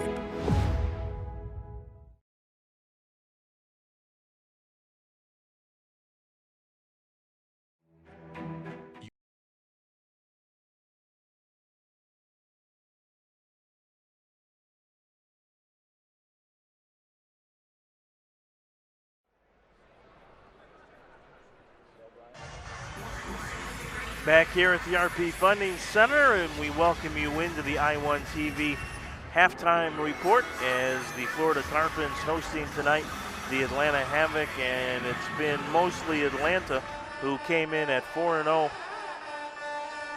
and they lead it with a score of 21-3. The Tarpons actually opened the scoring on a 38-yarder by John Lunsford, but it was all Atlanta after that, helped in large part by 3 Florida turnovers. Two fumbles, one which was returned for a touchdown by Eric Crosby early in the second quarter, and then an interception as well down near the Florida goal line. So once again, the Tarpons having some difficulty in getting their offense on track. They were held scoreless by this Atlanta team in the season opener all the way back on March 17th. And then, of course, they had difficulty getting on the board and moving the ball against the Rough Riders last week in the home opener. And here tonight, just 3 points on the board. This is one of 3 games tonight in the American Arena League. The Cape Fear Heroes are hosting the Upstate Dragons. Cape Fear based in Fayetteville, North Carolina, home of Fort Bragg. And the Georgia Doom tonight also hosting the Carolina Energy. The Energy come into that game at 3-1. The Doom come in 2-1 overall, 1-1 in league action. The Upstate Dragons 1-1 overall this year, 1-2.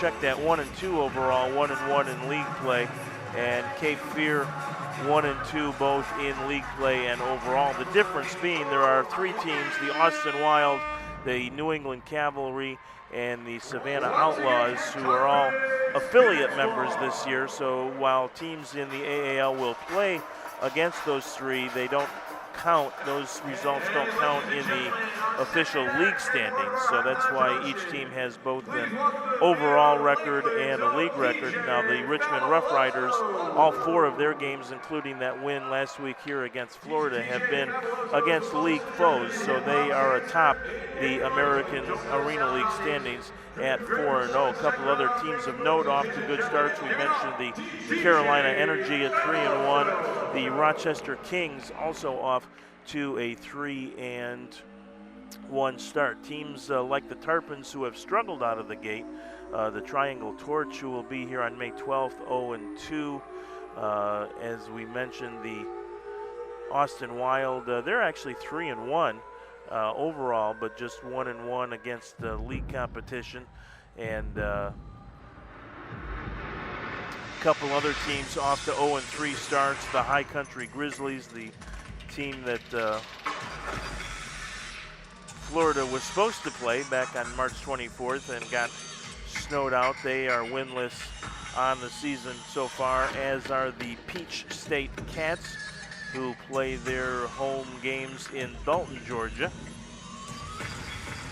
So kind of a who's who and a who's not so far in the early going of the American Arena League. The scoring recap from the first 24 of 48 minutes here tonight. As we mentioned, the Tarpons, for the 3rd straight game, got on the board first. John Lunsford with a long field goal from 38 yards out with 6:56 to go in the first quarter, gave Florida its only lead of the night, 3-0. It was all Richmond after that. Ryan McDaniel on a 2-possession, 30-yard drive, catching one from 18 yards out less than a minute and a half after Florida had taken the lead, put Atlanta up 7-3. That's how things ended at the end of the first quarter. And then the only 2 touchdowns in the second frame belonging to the Havoc as well. Eric Crosby, a fumble recovery with less than 3 minutes gone in the quarter, made it 14-3. And then the fullback, Zach Brown, with under 3 minutes to go on a 2-yard run, made it 21-3. And that's where we stand. And too many mistakes again by the Tarpons tonight, Austin Walker. First of all, thank you for joining us on the broadcast tonight. And I know you're kind of as perplexed and scratching your head about the situation as Michael Taylor and Minnie. As we said, the Tarpons with a pedigree that is much better than what we've seen on the field for the first 3 starts here in 2018. But 3 turnovers, you're not going to win any kind of game. Forget the penalties, forget the frustration. You got to clean up the turnovers, and 3 of those in a half of arena football is certain doom. That's right, and it just goes to show you, even with veterans like this Florida Tarpons team has, how important practice is. A lot of these guys don't live locally and fly in near the end of the week, and they never get a chance to practice together as a team. What they do, while they're home on their own time, who knows? But when they're here, they should dedicate their entire time to the team and practicing and getting better, because it shows that they have not been doing that. And frankly, it's embarrassing, very embarrassing. Yeah, and I expected perhaps this was the first week that I'm aware of that the Tarpons had actually got a chance to come in here to the RP Funding Center and practice. Yep. They did that, I think, both Wednesday and Friday, and thought that might really help improve things tonight, and yet probably in many of those things that you talk about, the miscommunications, for example, on several of the pass routes, you would have thought that those practices, those things would have perhaps gone away, and yet we've seen them more tonight. Even so, even though they gave up 59 points last week to Richmond and 48 to Atlanta in the season opener, they didn't turn the ball over like they have tonight. And so between the difficulties they've had moving the ball and the turnovers, the offense just misfiring once again. And I know it's got to be frustrating for Chris Wallace because he's not used to that kind of effort and performance on offense either, and he can only do so much. And the offensive line tonight has not been bad. Certainly Atlanta has gotten some pressure, but not nearly as much as Atlanta got in that first game when, quite frankly, Wallace was pretty much running for his life on just about every single play. So even though there has been good pressure by Atlanta, I don't really think that's been necessarily the problem offensively, and they've got 24 minutes to figure it out, I guess. I was here for both nights of practice this week. Wednesday night, big focus was Joe Hills. The secret weapon's back. They put all their time into making sure the team could work around Joe Hills, and here we are. Now, what can you do in a situation like that? You can't really prepare because you don't know it's coming. Friday night, you can tell there's a change in demeanor. It's a non-pad practice. They're just walking through. The big thing I took out of Friday's walkthrough was everybody that was there was for each other and was helping motivate each other and talking about that personal discipline. And, of course, Chris Wallace harping on the fact that he needs protection to be a successful quarterback. And it just makes you wonder, did everything go in one ear and out the other, or was I the only one listening? Because it doesn't seem like anybody else was. Well, and for those who may have just tuned in, first of all, we appreciate you spending a little bit of your Saturday night with us. Secondly, in case you didn't hear, Joe Hills, who was expected to play tonight and make his debut for the Florida Tarpons, instead will be making his debut for the Albany Empire of the Arena Football League soon. I don't know what their schedule is, but Hills, who has been a star, an all-star, and a record holder in arena football, the AFL's Offensive Player of the Year in 2016, the AFL's Receiver of the Year in 2017 with the Tampa Bay Storm, signing with the Tarpons here to play in 2018, hurt in a car accident before the season started. His injuries were not life-threatening, but they were certainly serious enough that they kept him off the field, most specifically a broken wrist. That had healed, and he was expected, as far as I know, to get medical clearance to play tonight. They were hoping for that last week. It didn't happen, and so he sat out last Saturday's loss against Richmond, but they were hoping tonight to have his services available, and the Joe Hills era in Tarpons football closed down before it ever gets a chance to start. And you asked a great question in that first half, is how much of a difference would Joe Hills make? And I'm not sure if Jerry Rice would have made a big difference in that first half. Just between the communication issues and some other things going on out there, he certainly would have helped. And as we said at the time, it'd be nice to watch and find out, because he's a world-class arena talent. There's no denying that. And he will certainly help Albany in their inaugural season in the AFL. But so now, if you're Florida, you basically just have to say, well, this is what we've got. We've got talent, and we can't worry about what Joe Hills is doing. We've got to worry about ourselves. We'll see perhaps if Balin Trujillo will get a look. He is out warming up rather furiously here on the field to start the second half. Now, he is dressed tonight. He is the backup quarterback. I don't believe he actually dressed last week as the backup, so there may have been some thought, and I did not talk to Michael Taylor at the game, pregame about this, just because I hadn't really thought about the fact that Trujillo might see action other than if Wallace got hurt. But certainly the way he's out here warming up on the field here to wind down the halftime might make you believe that if he isn't going to start, that he might at least see some action here in this third or fourth quarter. As I said in the pregame show, it'll be nice to see some new guys get some touches that haven't played before. That said, is he as great of a talent as Chris Wallace? Probably not, on paper. Can he come through and have a great game? Yeah. Hopefully. Well, he played both at the University of South Florida and at Weber International right here in Polk County, not about a good John Lunsford kick away down in Babson Park. So Kelly Scott, the longtime coach down there for the Warriors. So we'll see if Trujillo gets the call here or they stick with Chris Wallace. One thing that's blatant to me is, I hate to say a lack of interest, but it is almost that.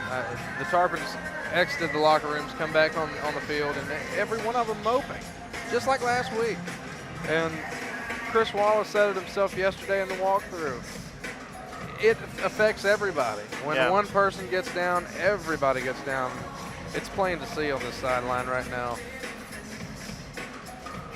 Well, if Trujillo does get the call here, as we said, graduate actually of Weber International, and his Bachelor of Science degree in business. Graduated in 2014. Actually was with the South Florida Bulls during the Skip Holtz era. In 2011, he redshirted that season. He was selected to the Big East All-Academic team, which is no surprise if he has a business degree from Weber. Led the Warriors to the Sun Conference Championship in 2014. I think Nate Keller may have been a teammate on that championship team as well. Well, let's see if he can put that degree to good use tonight. Yeah. Take care of some business.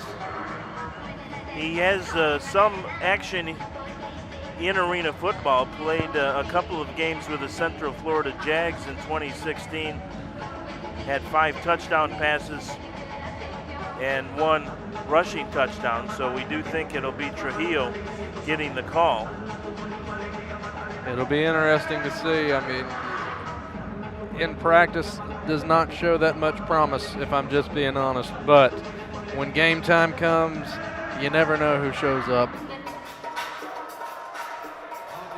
So that'll be an interesting twist here for the third and fourth quarters as John Lunsford tees it up at his own goal line to our left.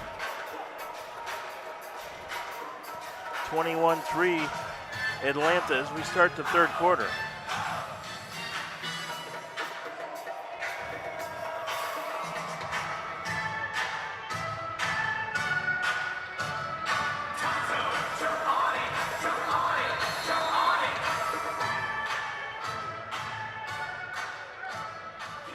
It's like John was enjoying the music with the rest of the fans here at the RP Funding Center tonight. Ball is an onside kick, a try, and Lunsford picks it up. Did it go far enough? Wow. That is the question. From here, it looks has to perfectly go past executed. the 10, and it was close. Very close. Lunsford did not pick it up when he first had the chance. He let it go a kind of a second bounce. And let's see if the officials will say it's Florida ball or Atlanta ball. Atlanta certainly has some cross feelings. Don't know if we'll get a chance to see a replay on that, but that was close. That'd be great. From here, it looked like he made contact with the ball at the 10 and fell 2 yards forward. Yeah, and he was smart because he actually had a chance to make contact, pick it up a little before the 10, and he knew it had to get to the 10. Now, if Florida does get possession, Chris Wallace is out there. So. Oh wow. Well, great awareness. Now he may be out there just to be talking to the officials, although I don't see Trujillo on the field. So Wallace at least maybe will get the start here on the first possession. Here's the official's call. It was an outside kick recovered by the Tarpons. It did cross 10 yards without being touched by any other player after the 10-yard line. Recovered by the Tarpons, the first and 10 Tarpons. Boy, L.J. Jackson is just acting like a child. I think it's a good call. It was Absolutely. Very close. I mean, it was close, no question. Atlanta certainly would have a beef, but Lunsford waited that extra half second, and that made all the difference. So it'll be a first down for Florida at the 12. What a momentum opportunity here for the Tarpons. Wallace under center, throws and has a completion. Wasn't the best looking pass in the world as he was under some heavy pressure again, but Robert Red hauls it in. This is how they have to come out firing if they want to change the points on the scoreboard. It's a little lopsided right now. Pick up on the play of 10, enough for a Tarpons first down out at the 22.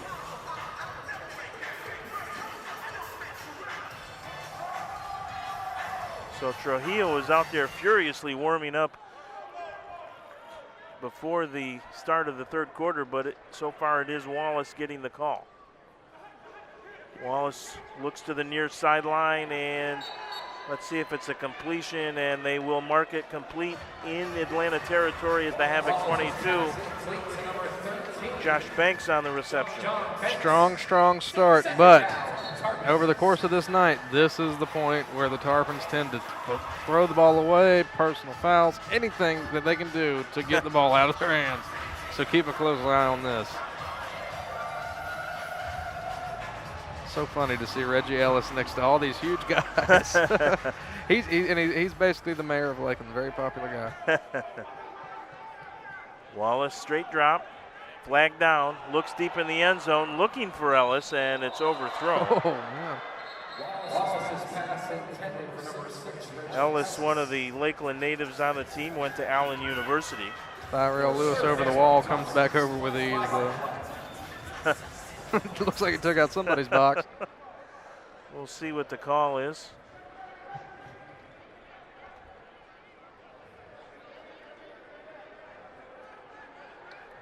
At the snap, a wiggle and formation as well.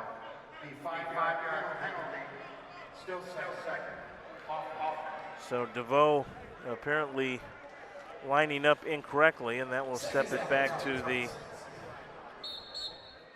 Florida 23, bring up a second and about 8.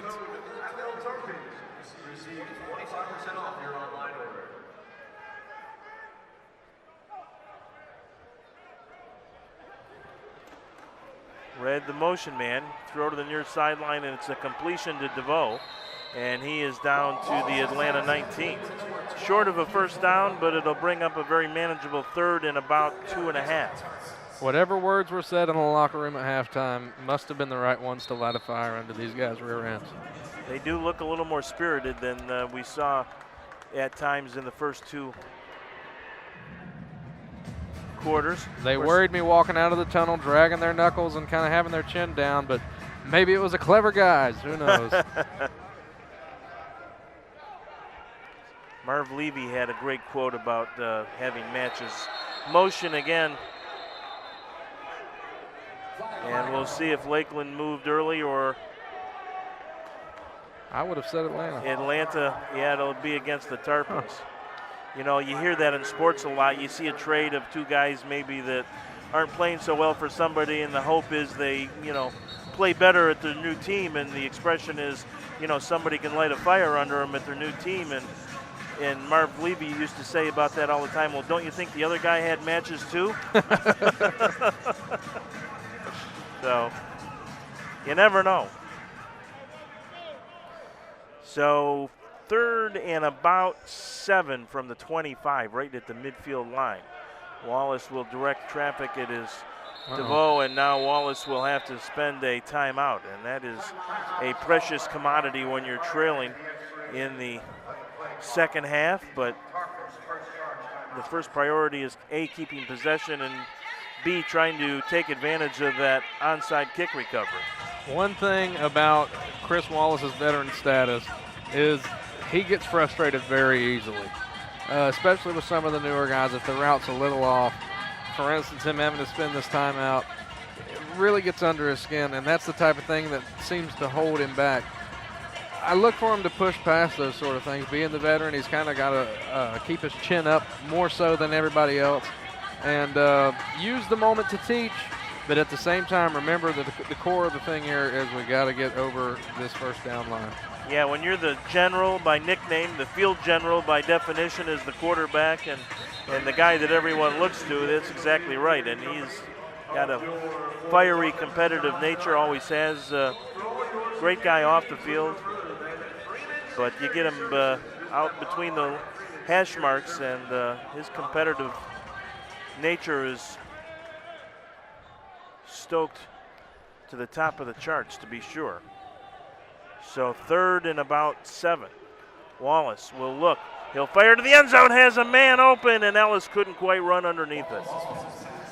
Best chance for a long completion here tonight, as Ellis had gotten behind the Atlanta defender, Isaiah Jupiter.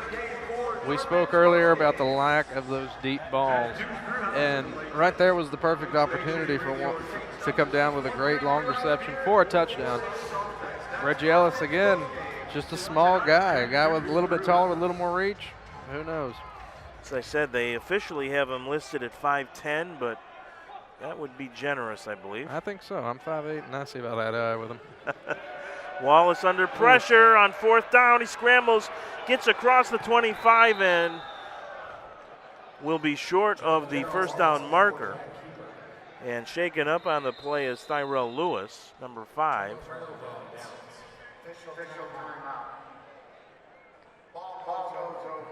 As we have an injury timeout on the field, Wallace could not find anyone open deep, and so tried to take off himself and came up about 3 or 4 yards short of the first down line.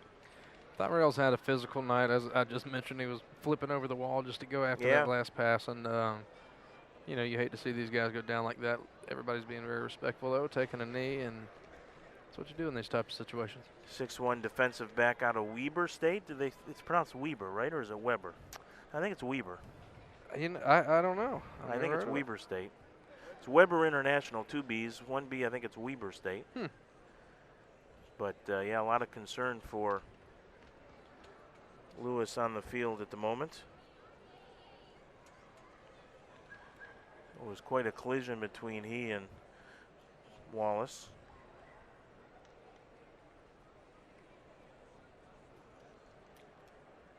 This comes with 11:09 to play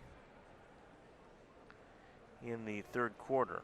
Great time of possession for the Florida Tarpons, especially considering tonight's comparison. Yeah, they've had some plays, moved the ball, gotten some first downs. It's just been the self-destructive nature of things that have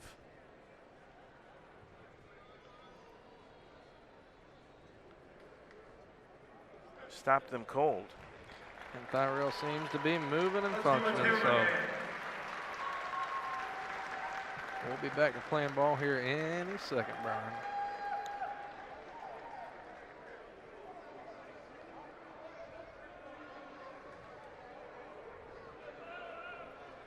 Looks like he's going to take 5. At least.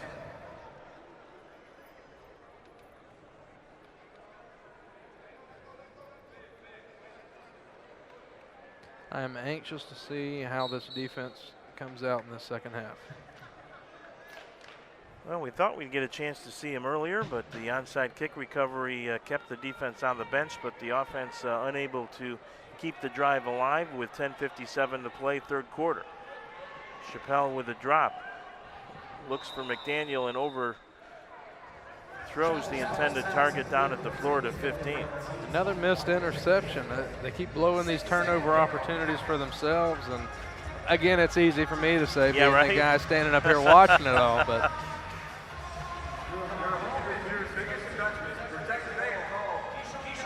2nd and 10 coming up now for Atlanta. The Havoc bidding for their 5th consecutive win to open the 2018 season. All 3 wideouts to the left of the formation now. Throw goes and it's caught down at the 15. That is Martelli Moore. He just had nobody around him. And Moore gets it down to the 10. Looks like the nose of the football would be just touching the 10, so it'll be 1st and goal.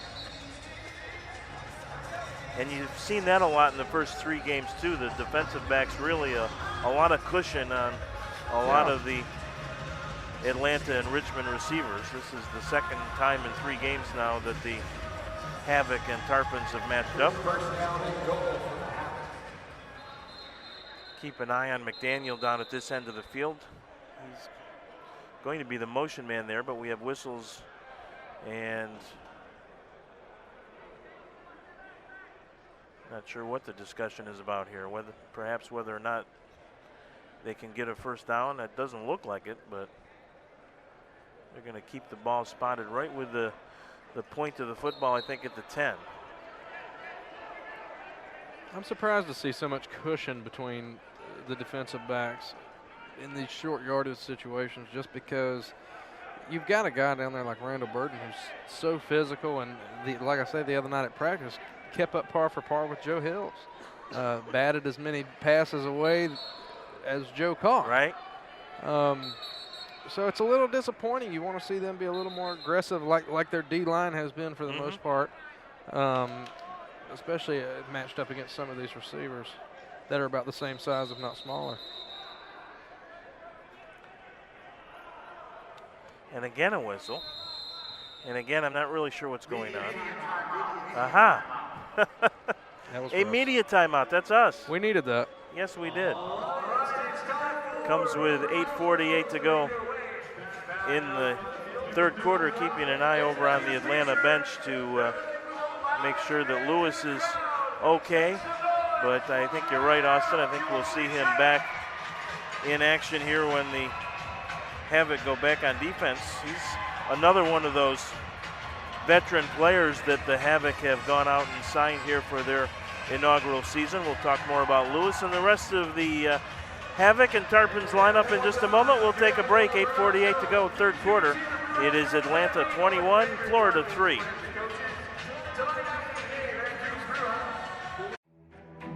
You need the best equipment for the best ride, the best fit, and the best night's sleep. Beauty Rest's micro diamond memory foam uses real diamonds to help keep you cool. It's equipment for high performance sleep.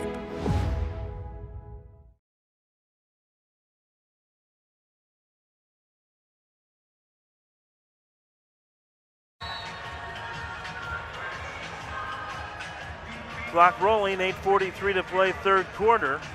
Atlanta making a bid here with a first and goal at the 10 for their fourth touchdown of the game. Mcdaniel will indeed be the motion back here. See if they look his way. Nope, they'll look to the near sideline. It's caught, and that is a touchdown, I think. Yes, we get the signal finally. And that was Thyron Lewis Sr. Big target, 6'4", out of Howard University, and he just did step in front of Chris Smith to make the reception, and the Havoc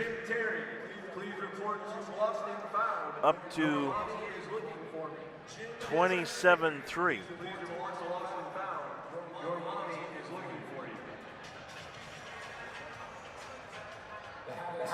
McDaniel will indeed be the motion back here. See if they look his way. Nope, they'll look to the near sideline. It's caught, and that is back to live action. The extra point try is up and good, and the Atlanta lead is now 28-3. Good effort by Thyron Lewis Sr. to just get it in over the goal line. Of course, just like any kind of football, you just break the plane for the touchdown, and Lewis was able to do that. Comes exactly at the halfway mark of the third quarter.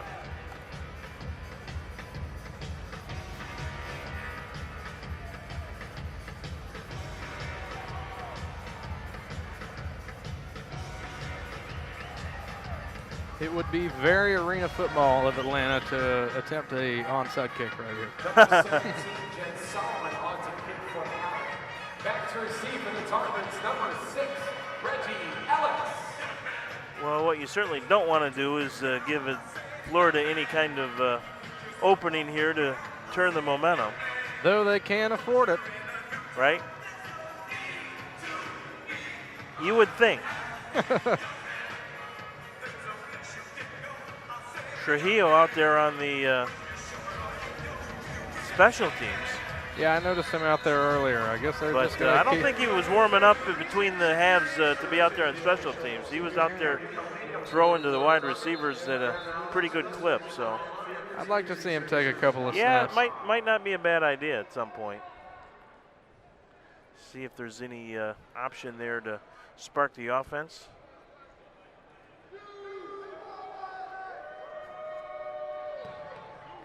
Solomon has it on its way, and that is going to be well wide of the upright, so it'll be a touchback and a good drive start here for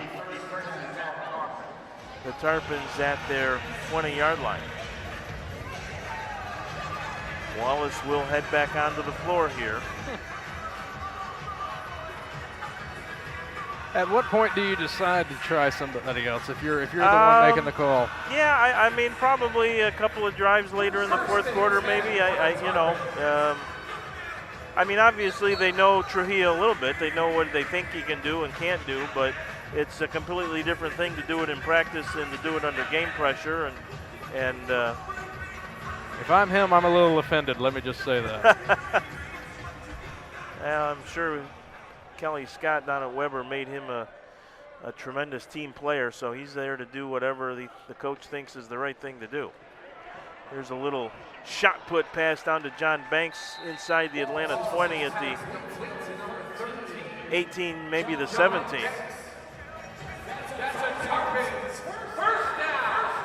So the Tarpons again moving the football here quickly. Made him a tremendous team player, so he's there to do whatever the coach thinks is the right thing to do.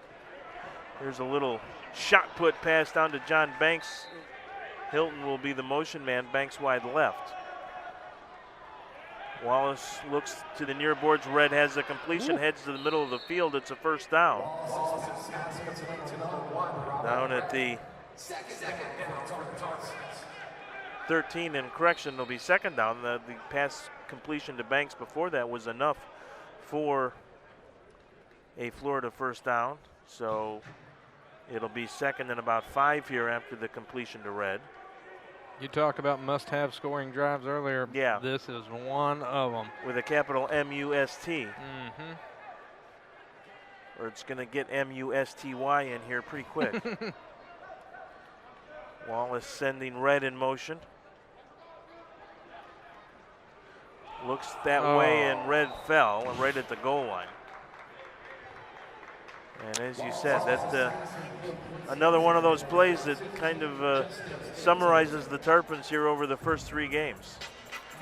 Just fell making his cut right at the goal line, didn't get touched, and wasn't even a hard cut. It was more kind of a fade to the left corner of the end zone, and Wallace had it there, but his receiver was on the turf. And we'll head to the left side of the formation now wide. Banks on the near boards here, and again, Hilton in motion. Wallace looks to Red, has a completion, tries to break a tackle, does stay on his feet inside the 5 and down to the 3. What a second effort by Robert Red. I mean, he was broke loose to nearly put it on the goal line. Just L.J. Jackson fantastic. in coverage, and that was the man that Red broke the tackle from. And sets up the Tarpons with a first and goal just outside the 2. Let's see if they can punch this one in. Rutledge now in the ball game at the fullback position, as is John Brown is back in the backfield. Rutledge has it, dives for the end zone, touchdown Tarpons. And that's what I said at the beginning of the game that Rutledge would be great for. You got to get him when you got those couple of yards you need to gain, especially in touchdown, first down scenarios. And here he's come through with one. Big Wandell Rutledge.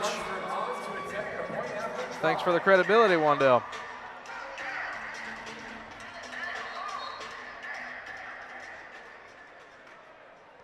Taking the easy extra point here. Well, I guess no point is easy, Brian. Yeah, right? No.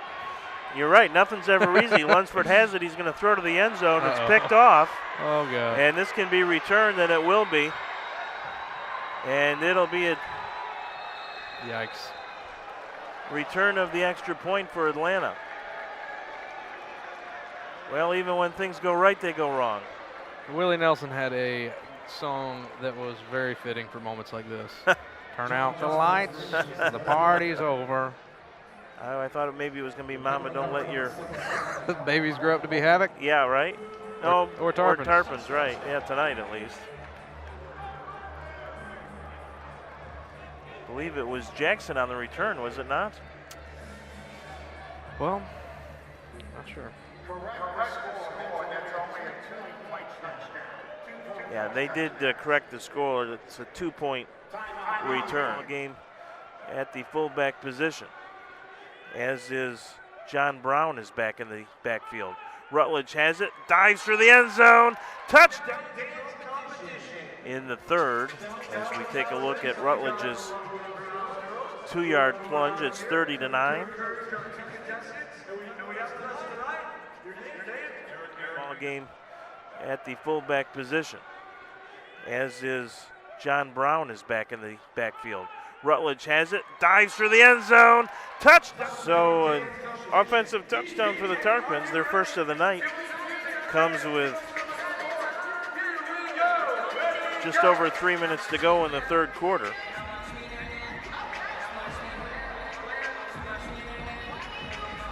I think my only question is, was that a planned bit of trickery, or was that making the best out of a bad situation?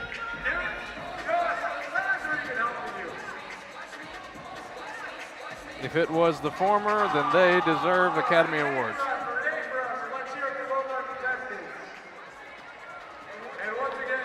Rutledge, a native of Texas, played his college ball at Toledo.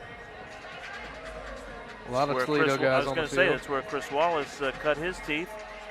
2-year starter for the Golden Blades.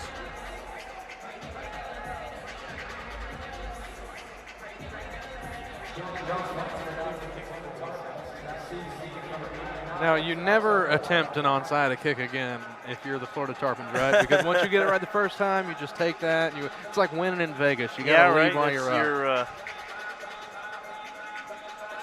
playing with house money now. You wouldn't think, but Atlanta will put 6 guys up within 5 yards of the 10-yard line, so they're certainly thinking that. 3:10 to go here in the third, and it will be kicked away.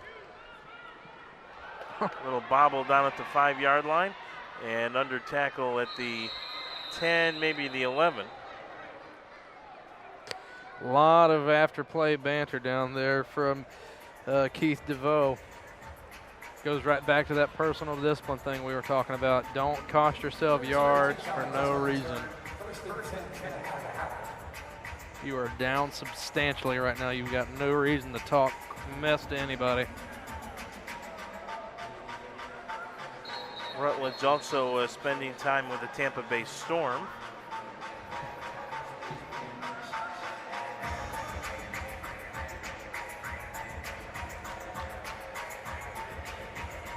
So it'll be 1st and 10, Atlanta at the 12. Tyrell Lewis will be the motion man. McDaniel and Moore will come left. So the officials have to fix the first down marker, I think broke. Or the...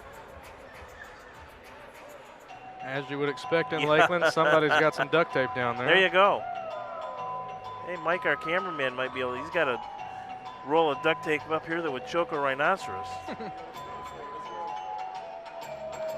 Of course, that's what I need around my house, because that's about the only thing I know how to repair anything with is duct tape. I have a passenger side mirror on my car being held there you on by go. duct tape.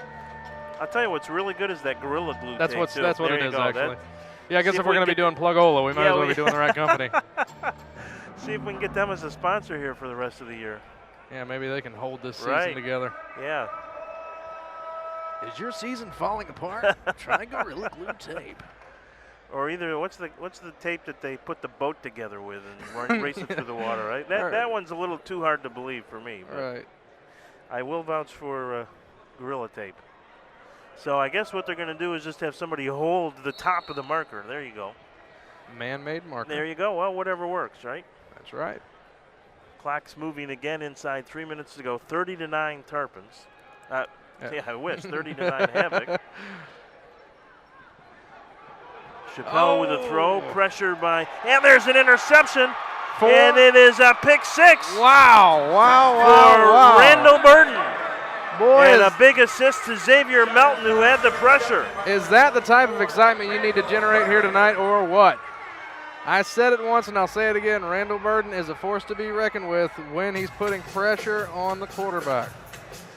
So a big turn. Yeah, I wish. 30-9 Havoc. Chappelle with a throw, pressured by, and there's an interception.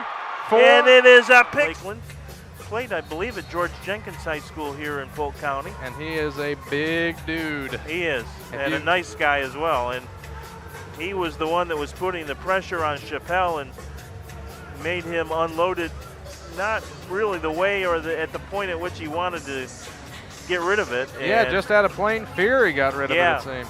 And Burton was right there to make the pick. So 2-point conversion try now for the Tarpons.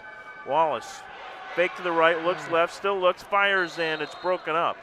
Robinson able to get a handle on it there as Justin Hilton was the intended target.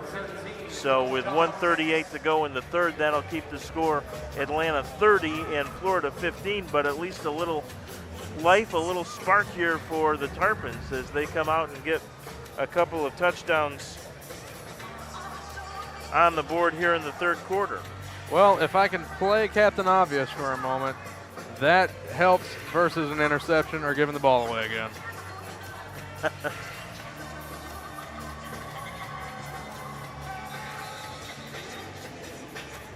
The Tarpons will take it.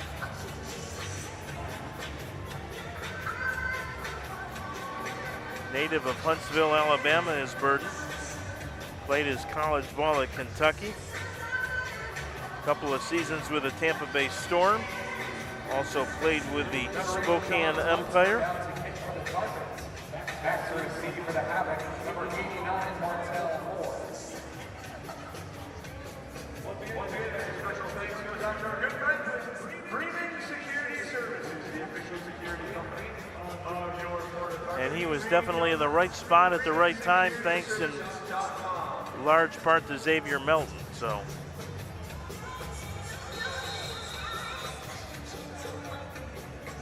Atlanta again thinking perhaps onside. Dangerous. Yeah, I don't think it's the old expression, fool me once, shame on me, and fool me twice, shame on you, or vice versa in this case. Here's the return as Lunsford does kick it away, and a nice defensive special teams play right there by Yasmin Cathy. Probably old news, but I've just read the Tampa Bay Lightning beat the New Jersey Devils tonight. So congratulations, Lightning fans. Good to hear. So on to round two, correct? Oh, I think so. I believe that was the their clincher series. for them. Yeah. Look, I spent 40 years being a Buffalo Sabres fan, being from upstate New York, and they've been awfully difficult to watch for the last, 10 years or so, almost as long as it's been difficult to watch the Bills up there. So then you were prepared to come watch the Tarpons? Yeah, I'm afraid that might be the case. Actually, the Tarpons, you could make a case, have definitely been more entertaining. Here's Chappelle, looks deep, and no flag out. There is a flag now.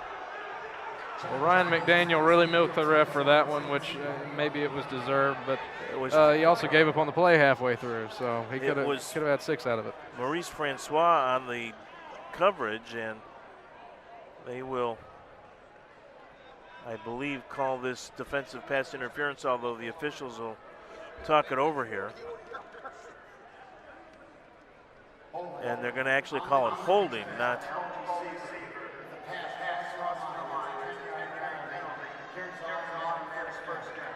Curious call. So still 10 yards on the penalty and still a first down for Atlanta with 1:08 to go in the third. A lot of jawing going on between A.J. Harmon and the defensive line of Florida.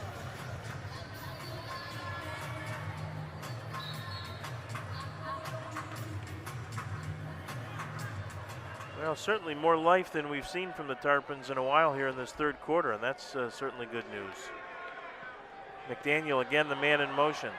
Chappelle will look his way, and it is behind Chappelle and Moore. They were both in the same area. Moore might have actually been the intended receiver. Coverage on the play back there by Roshan Marshall. You can see longtime veteran of the arena game. You can see Burden is hanging out a little closer to the quarterback each down, just because he knows that pressure is what will get to the quarterback. Brings up a 2nd and 10 for the Havoc at their own 24.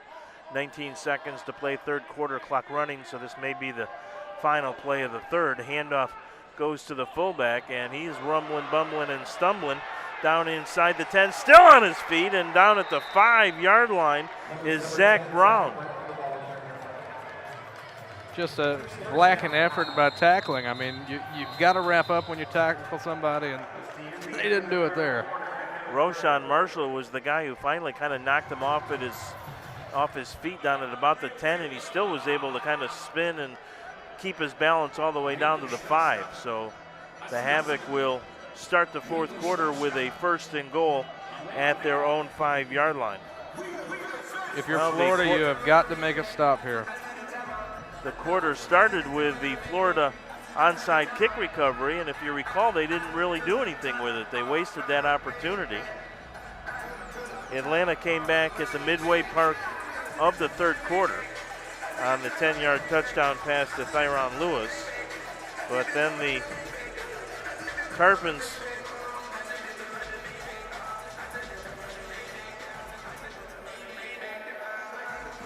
Wendell Rutledge on a 2-yard touchdown run with just over 4 minutes to go made it 30-9. And then it actually made it 28-9, and Atlanta returned the point after try for a 2-point swing Atlanta's way, which made it 30-9. And then we just saw the Randall Burden INT for 6 to cut the Atlanta lead to 30-15.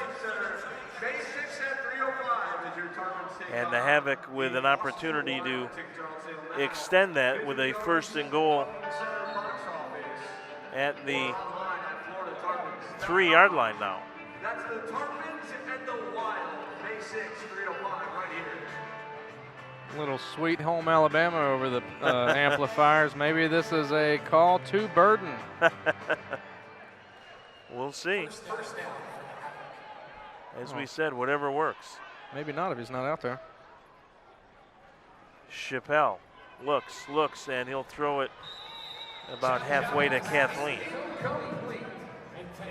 Just a second short of taking a sack there. For those uninitiated, perhaps up in the Atlanta area, not referring to a person, Kathleen is a suburb of Lakeland. It's where Ray Lewis played his high school football. Where my principal in high school coached Ray Lewis. Is that right? Ernest Joe, Nice. Yes sir, yeah. Very proud to have known a guy like Ernest Joe in my life. And we do mean the actual real Ray Lewis. That guy. That guy. Who the Tarpons would love to see play linebacker for them right? for about 2 quarters. That would be interesting. He probably is in good enough shape to still suit up. If Chris Wallace can play, Ray Lewis There can you play. go. Chappelle on 2nd down now, looks to his right, fires, and that is a very nice catch for the touchdown. McDaniel making a fingertip grab right along the right boards. Chappelle had some zip on that one, and Chappelle made a nice grab. Can't really blame the Florida defense there. So the have enough shape to still suit up. If Chris Wallace can play, Ray Lewis There can you play. go. Chappelle on 2nd down now, looks to his right, fires, and that is a very nice catch.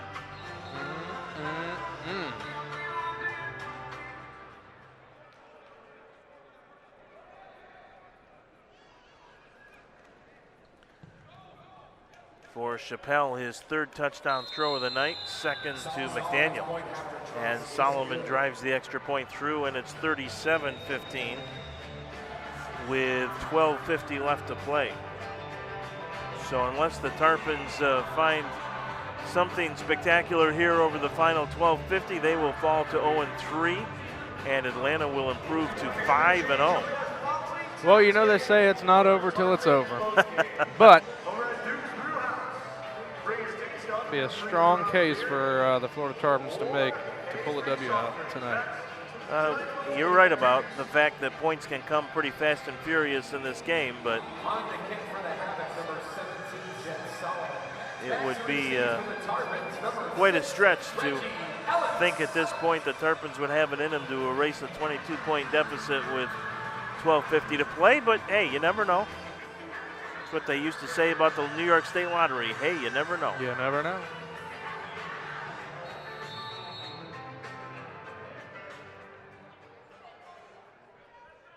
Ellis back deep for Florida. Solomon already has an uno in this game, bidding for his 2nd, and it will be fielded by Ellis deep in his end zone. Out to the 5, to the 10, and he stood up at about the 11-yard line. Boy, for such a tiny guy, he can take a lick. And that was a good lick. And it was delivered by Frederick Alexander, 6'1", 260-pound defensive lineman out there on special teams. Maybe a hasty judgment to grab the ball as it's flying out of the end zone, but all right. At this point. Yeah. Well, he got it back to the 8, so that's where the Tarpons offense will go to work.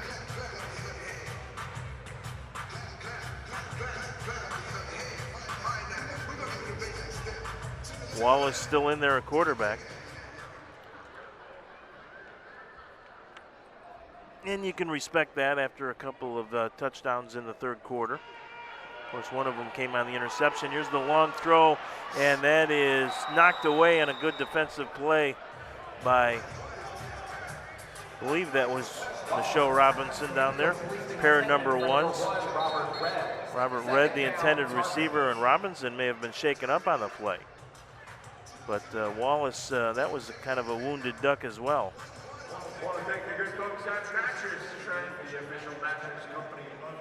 It's kind of odd because he's had a few of those tonight, but he's also had a few that have been perfectly thrown. So I don't know if there's something going on. I think if you're going to give the young guy the shot, now would be a time to do it. As we just said, what have you got to lose at this point? And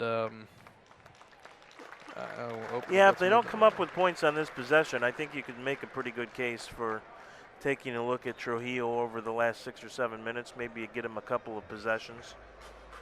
And if they're not satisfied with that guy, then go get somebody else. There are quarterbacks out there.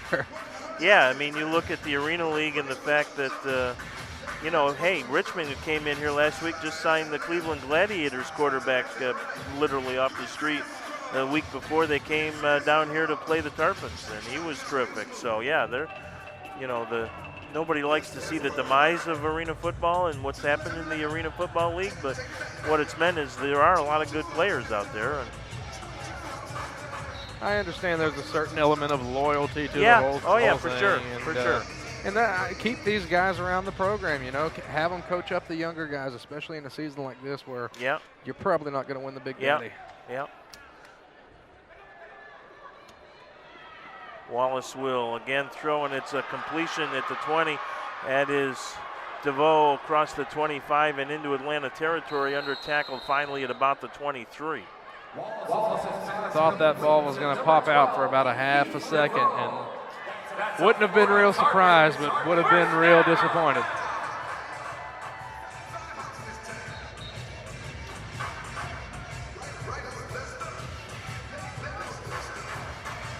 So DeVoe in there with Robert Redd, and I believe that is Banks to the near side here. It's either Banks or Hilton. It's Banks. And Wallace will look his way and can't get a completion. But again, that was not particularly well thrown. I mean, it was hit Banks in the hands, but there was a definite wobble on that one. if you're going to have a quarterback as old as Wallace is, you almost need a closer like baseball. You need a quarterback that can come in, especially when you don't have anything to right? lose. Yeah, interesting thought, yeah. I haven't noticed that Wallace has had a passing issue in the first couple of games, so I don't know if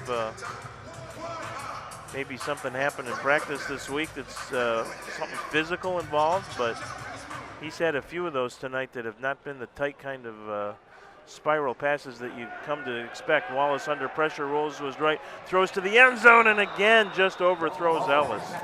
Boy, he has been close with Ellis on a couple of occasions here.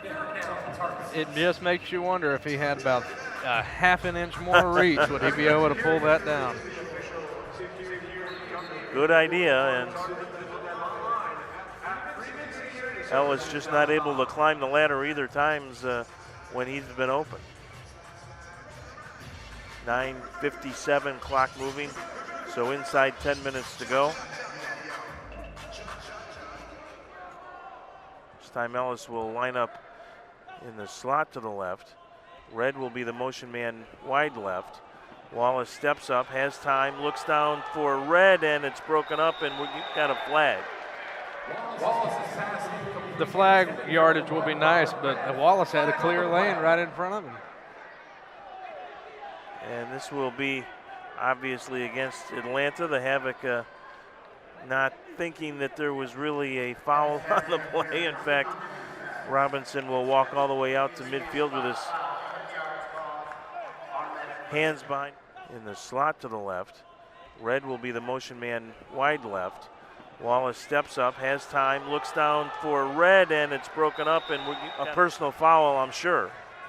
Well, I just was about to say L.J. Jackson's the biggest baby I've ever seen on the field. He's cried since the onside kick thing about every little play.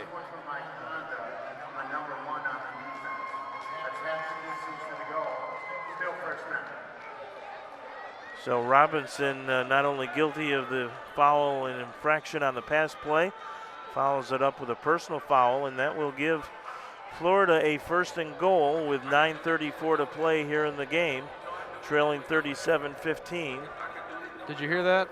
Chris Wallace just said thank you.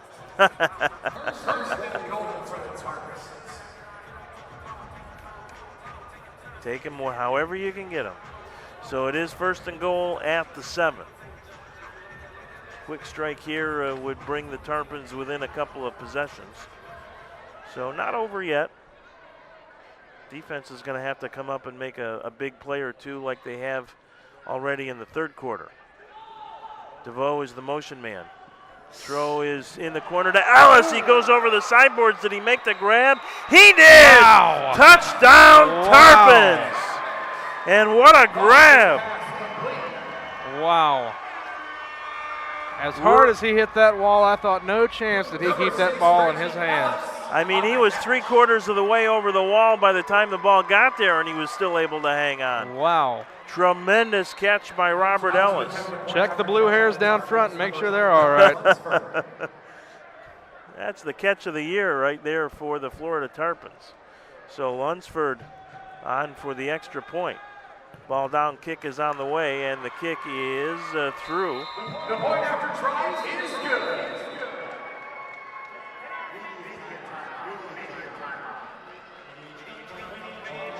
Back at that 2-score game situation, Brian.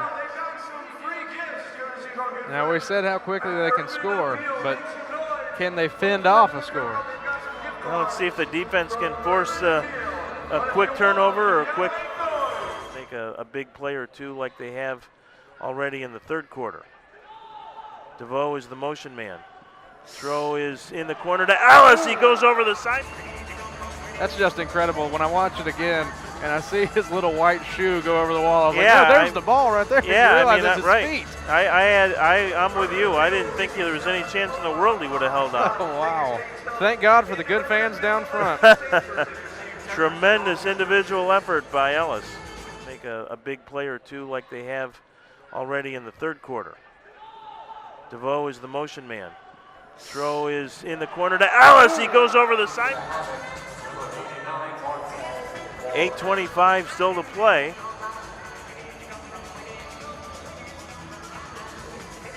Second touchdown pass of the night. Actually, that's the first touchdown pass of the night for Wallace. The other 2 touchdowns, one a run by Rutledge and the other one an interception return.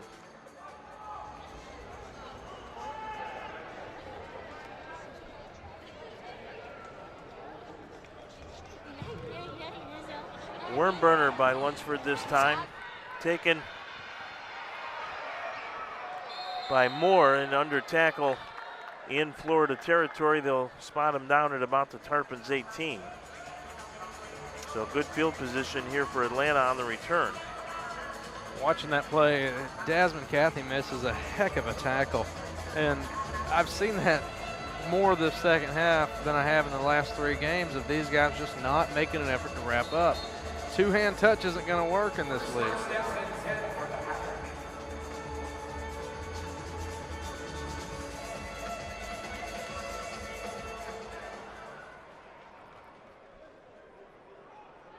Chappell will go under center here with 8 minutes exactly left in the 4th. Straight drop, looks to the near sidelines, and it is a catch, I believe. No, they're going to say incomplete. Laundry on the 21. Yep, we do have a flag down.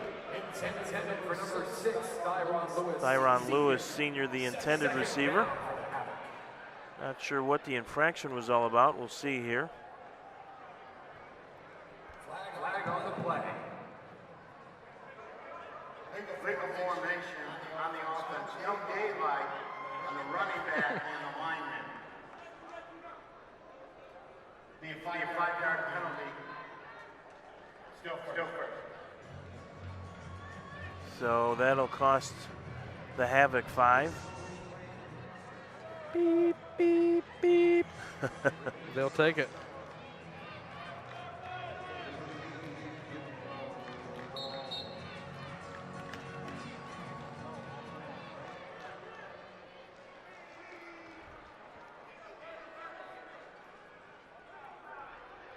McDaniel in motion. Chappell drops. Fires short, incomplete. And chance for an interception for Roshan Marshall, and it just fell about a half-yard short of Marshall's dive. At least he went for it. That's the one discrepancy I've had against most of these backs all night, is if there is a close interception, they don't put their body on the line for it. Roshan did it just then, came up a little short, but you love to see the effort. No question that he put his effort or his body on the line there.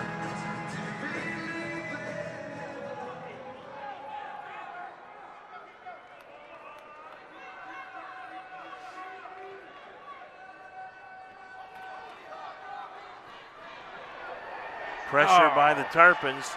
Chappell escapes it and throws it out of play on the second down attempt. What a missed opportunity to take about 10 yards away from the Havoc.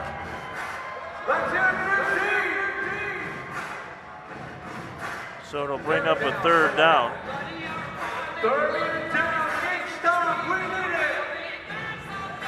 Marshall, a Florida guy, played at USF, played his high school ball at Tarpon Springs.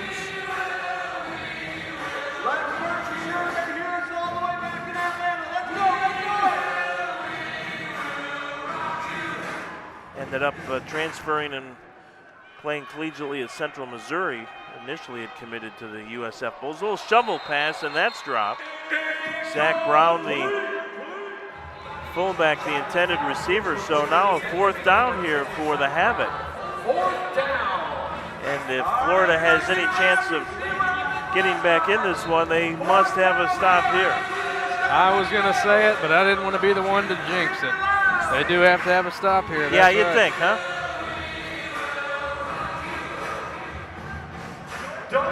But even if they come up with a stop, it's what they do after that's really going to matter. You said it best at the beginning of the game. Who's going to score last? So it'll be 4th down and about 5. They need to get to about the 17. There's some pressure, and Chappell goes down. John Brown with a sack for the Tarpons, and Florida has life here. Wow. in about 5. They need to get to about the 17. There's some pressure, and Chappelle goes down. Just the sort of momentum that the offense needs to see from the defense. Now they get a chance to go out there and use that excitement for their benefit. Chris Wallace looks fired up. He's barking back and forth.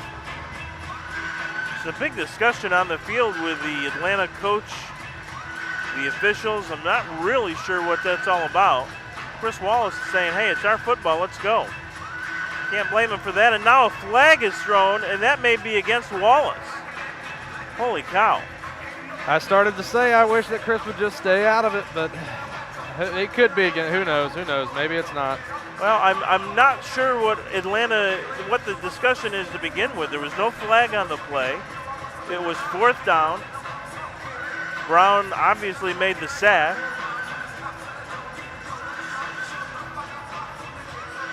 And Chris Wallace was like, hey, let's go. A.J. Harmon of Atlanta trying to speak some reason with Wallace, but he ain't going to have that, buddy. Michael Taylor now in on the discussion. Michael Taylor out there getting an explanation as well now.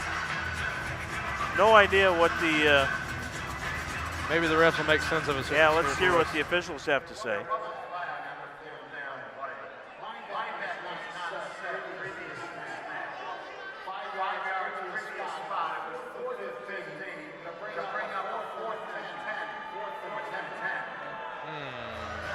I didn't see a flag on the field, did you? Yeah, I don't know about that. I didn't see it thrown until Wallace was already up in the mix.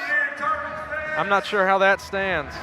One of those invisible flags, I guess. I certainly did not see it. Down in about 5. They need to get to about the 17. There's some pressure, and Chappelle goes down. There was certainly no flag thrown after the play, but I'm assuming that Atlanta's coach must have complained, and here we are. Well, the Tarpons had the stop they wanted, but Atlanta will get one more opportunity here on a 4th and 10 now at the Florida 18. Had to stop the fan in me from booing just then, because that was a poor call in my opinion. Well, regardless, Atlanta with one more opportunity now. Thought the Tarpons had some life. Now we have motion and flags and fingers being pointed, and Florida's going to cost themselves another 5. Well, they did not assess the penalty to Chris Wallace because they clearly dropped the flag on Wallace during all that discussion. So they either forgot about that one or picked it up.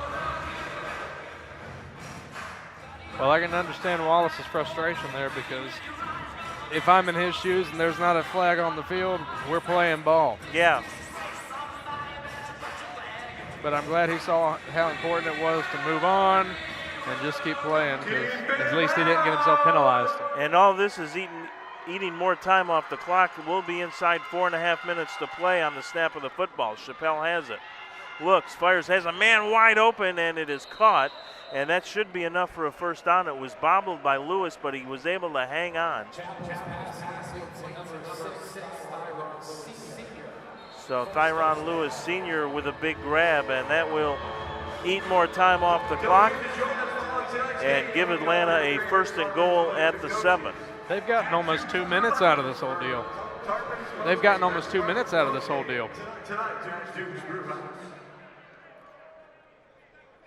Well, the time off the clock is as costly as anything here. Of course, the points too, and there's again a jump, and they will throw it away. The play was actually, and now we've got an altercation in the end zone, and flags are down. Lewis in there. Couple of helmets come off. The second biggest baby on the team, McDaniel. Is it Ryan McDaniel that's involved down there? Looks like it. Yeah, it is. Boy, he and L.J. Jackson ought to have started daycare together. Well, we'll sort all this out as things get very chippy here in the final 4 minutes. There's also a flag out back near the line of scrimmage, so The referees will have to sort all this out as well. I'm going to assume maybe it would be offsetting personal fouls down in the end zone for the little kind of shoving match that erupted briefly and then quickly was quelled. But there's also a flag. Here we go.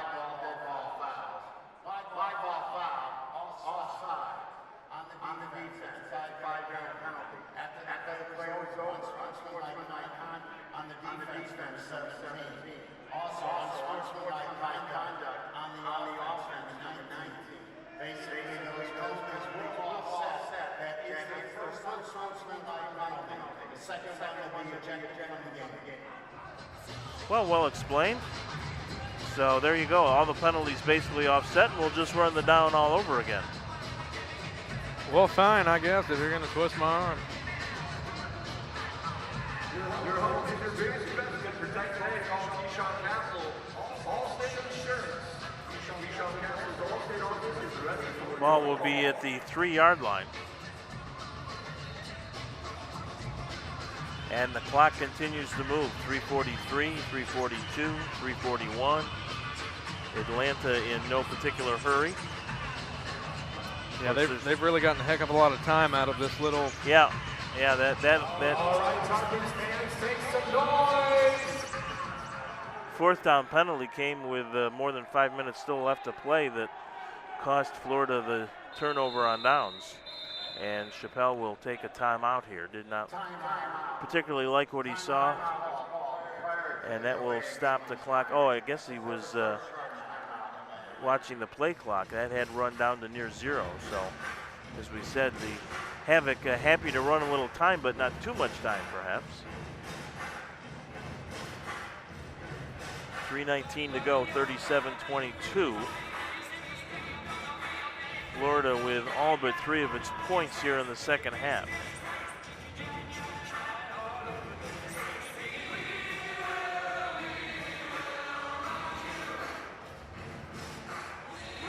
Tarpons back in action. Not next weekend, they'll have a bye the last weekend of April, but Sunday, May 6th, when the Austin Wild will visit, like the trip from Texas. And then the 4-game homestand will come to an end on May 12th when the Triangle Torch head to the RP Funding Center here in Lakeland. I'm extremely curious to see how Florida uses this bye week to their advantage, or if they will. Yeah, could be a last hurrah.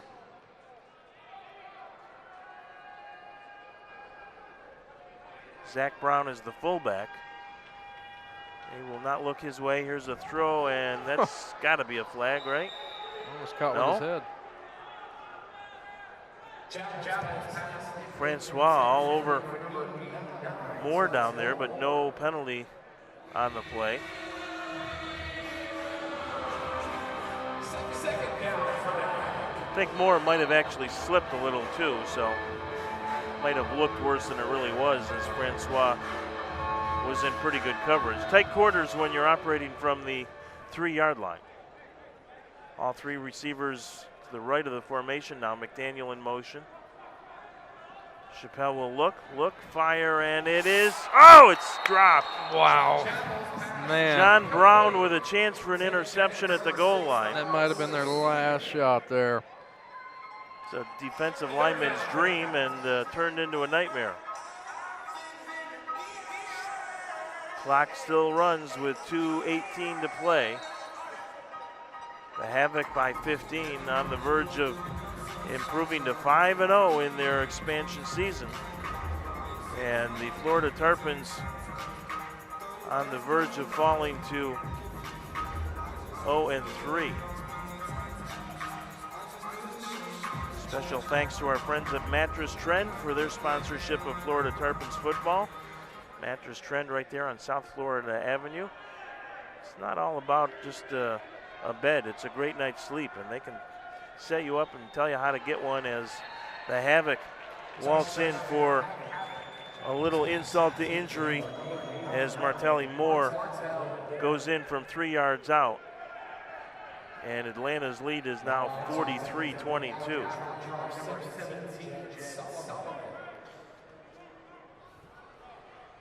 Looks like they're setting up for the 2-point. Not that it really matters at this point. I guess if nothing else, you get a chance to practice the 2-point conversion for a time maybe later in the year where it really could matter. Won't matter in this one tonight as we hit the final minute of play.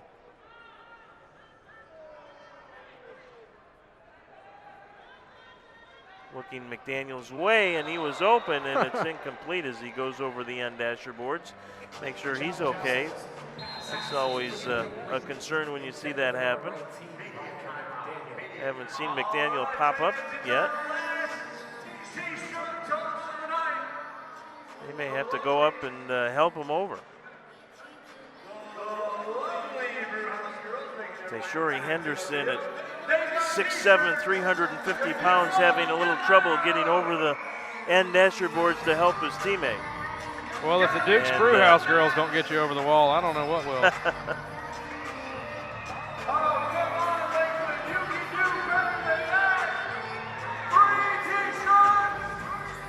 That's a lot of beef on the hoof. You're 6'7", 350. Reminds me of a guy that the Buffalo Bills used to have once upon a time, Jerry Crafts, an offensive lineman. He was about 6'7", 350. He might even been an inch or two taller and 10 or 20 pounds heavier. They used his nickname, I thought, was one of the more appropriate ones at the time. They used to call him the Condo. Oh. And yet off the field, one of the nicest, quietest guys you would know. So 51 seconds left to wrap this one up here in Lakeland tonight.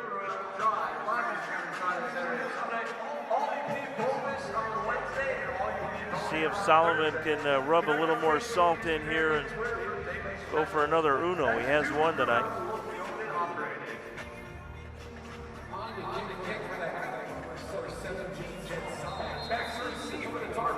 Ellis, who had that spectacular touchdown catch midway through the fourth quarter to give the Tarpons a little life, is still deep. And Ellis will field it and return it. Looks for some room, cuts back at the 10 and under tackle at about the 13. When Reggie Ellis gets the chance to catch the football and run it out of the end zone, he is gonna do it. Reggie does not believe in free yardage. So the Tarpons with 43 seconds with which to work. Of course, in the final minute of play, the clock will stop on incompletions and such, but certainly not enough time to come up with a 21-point play out of the playbook.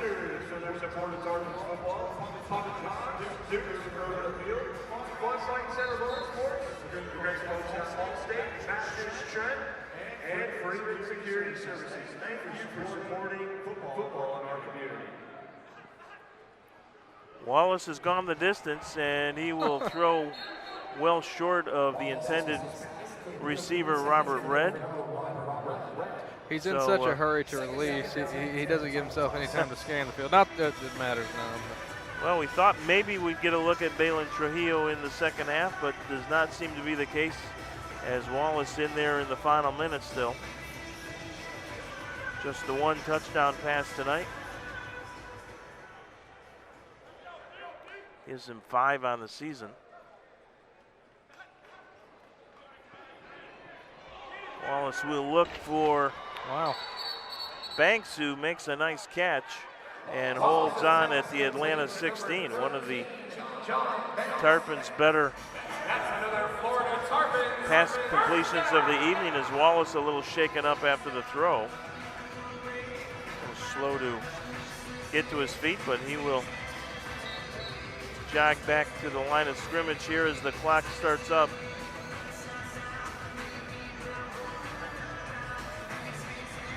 I think Michael Taylor asking why the clock started.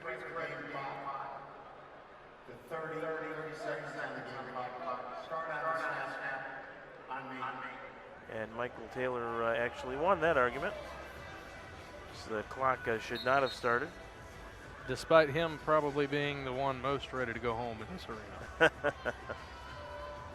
Yeah, tough night for the coach again. It'll be some sleepless nights, I'm sure, to try and get this thing figured out.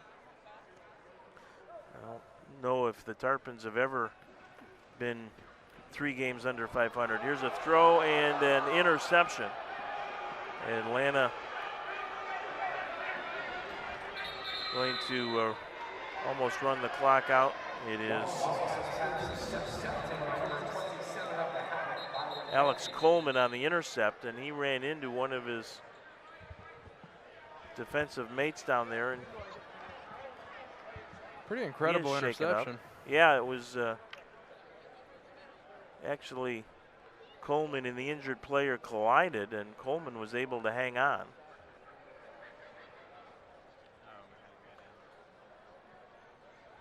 But he was kind of spun around and laid out, and so with 20 seconds to go, they will don't have a number down there. Know if the Tarpons have ever been 3 games under 500. Here's a throw and an interception. Atlanta. What's interesting is Coleman, by way of replay, looks like he took the bigger lift. Yeah, right. When they first collided, so that Coleman was able to even hang on was impressive. Second pickoff of the game against Wallace. Only the first turnover here in the second half, but 4 on the night now for the Tarpons. 2 interceptions, 2 fumbles, and one of the fumbles returned for a touchdown.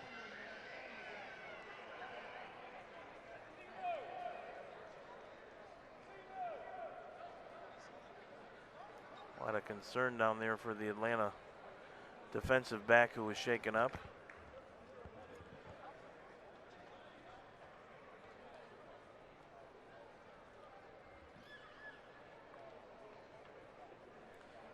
Hate to see any kind of an injury this late in a game that's so far out of reach. And it looks like that player will be able to get back to his feet. Let's see if we can. Well, for any Tarpons fan that has any confusion as to why Joe Hills wouldn't be playing this weekend, it's that type of thing right there. And it was L.J. Jackson, number 4, that was the defensive back that was there with Coleman trying to go for the interception.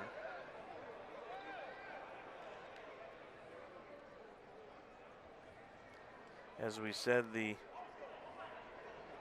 Tarpons off next week and then home May 6th against the Austin Wild.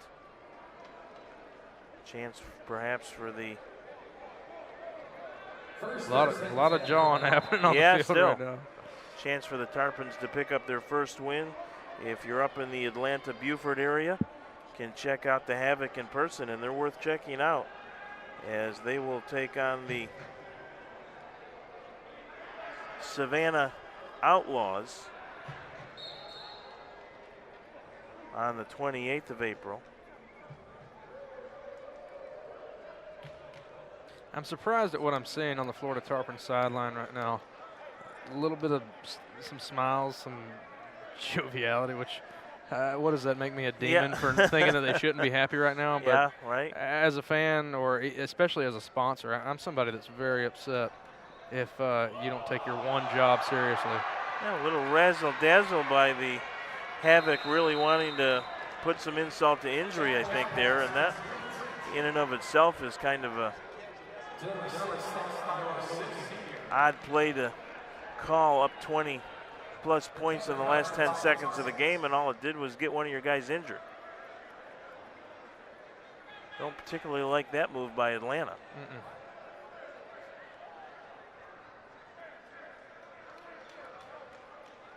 That was Tyrell Lewis, who was shaken up earlier, who was down again, but he is up.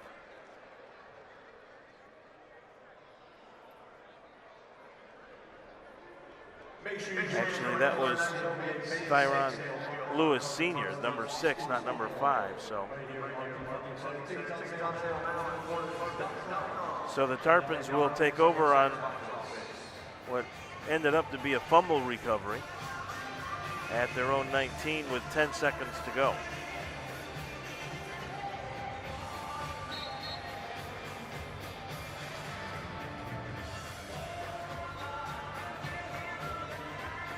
Pride points.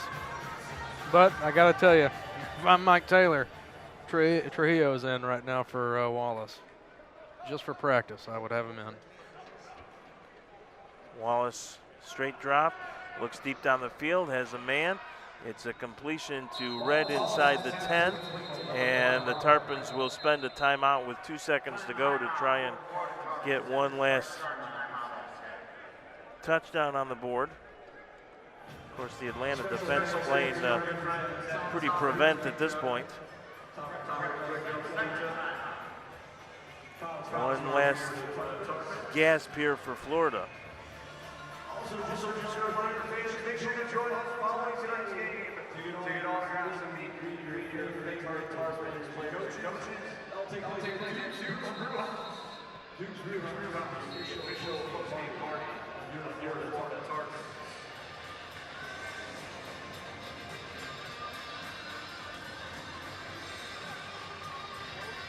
Well, Wallace still in there pitching. Goal for the Tarpons. Hard to be real critical of that, even though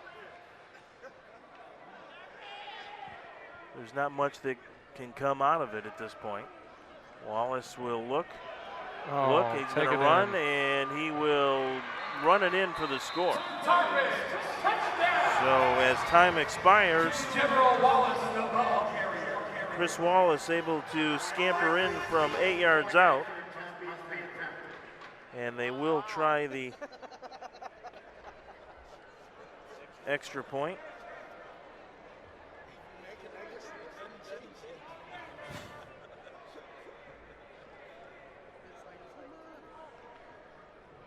So it's a question now of whether the final score is 43-28 or 43-29. What was the spread, do you know? You know what? I just didn't even look because I figured it probably wouldn't be worth betting on. Well, if you had Atlanta in 14.5, you're sweating this one out. If you didn't, then no big deal. A dribbled snap, so Lunsford's going to throw it, and this one will fall incomplete. And I guess kind of a fitting end for the Tarpons here tonight as they fall for the third time in 3 starts this season. Atlanta comes in and continues its winning streak. They have won 5 straight to open the 2018 AAL campaign. We'll be back to wrap things up as part of the Mattress Trend postgame show in just a moment. The final score once again, Atlanta 43, Florida 28.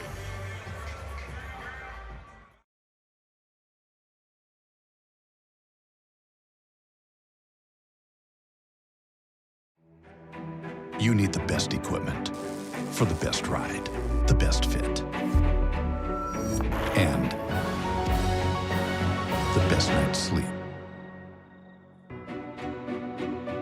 Beauty Rest's Micro Diamond Memory Foam uses real diamonds to help keep you cool. It's equipment for high-performance sleep. For some, it's a distance. For some, it's a time. For some, it's a point, a pose, moving a bunch of heavy stuff and doing whatever this is. And for some, it's 8 hours of high-performance sleep. With Beauty Rest's innovations and technology, sleep performance is the new performance.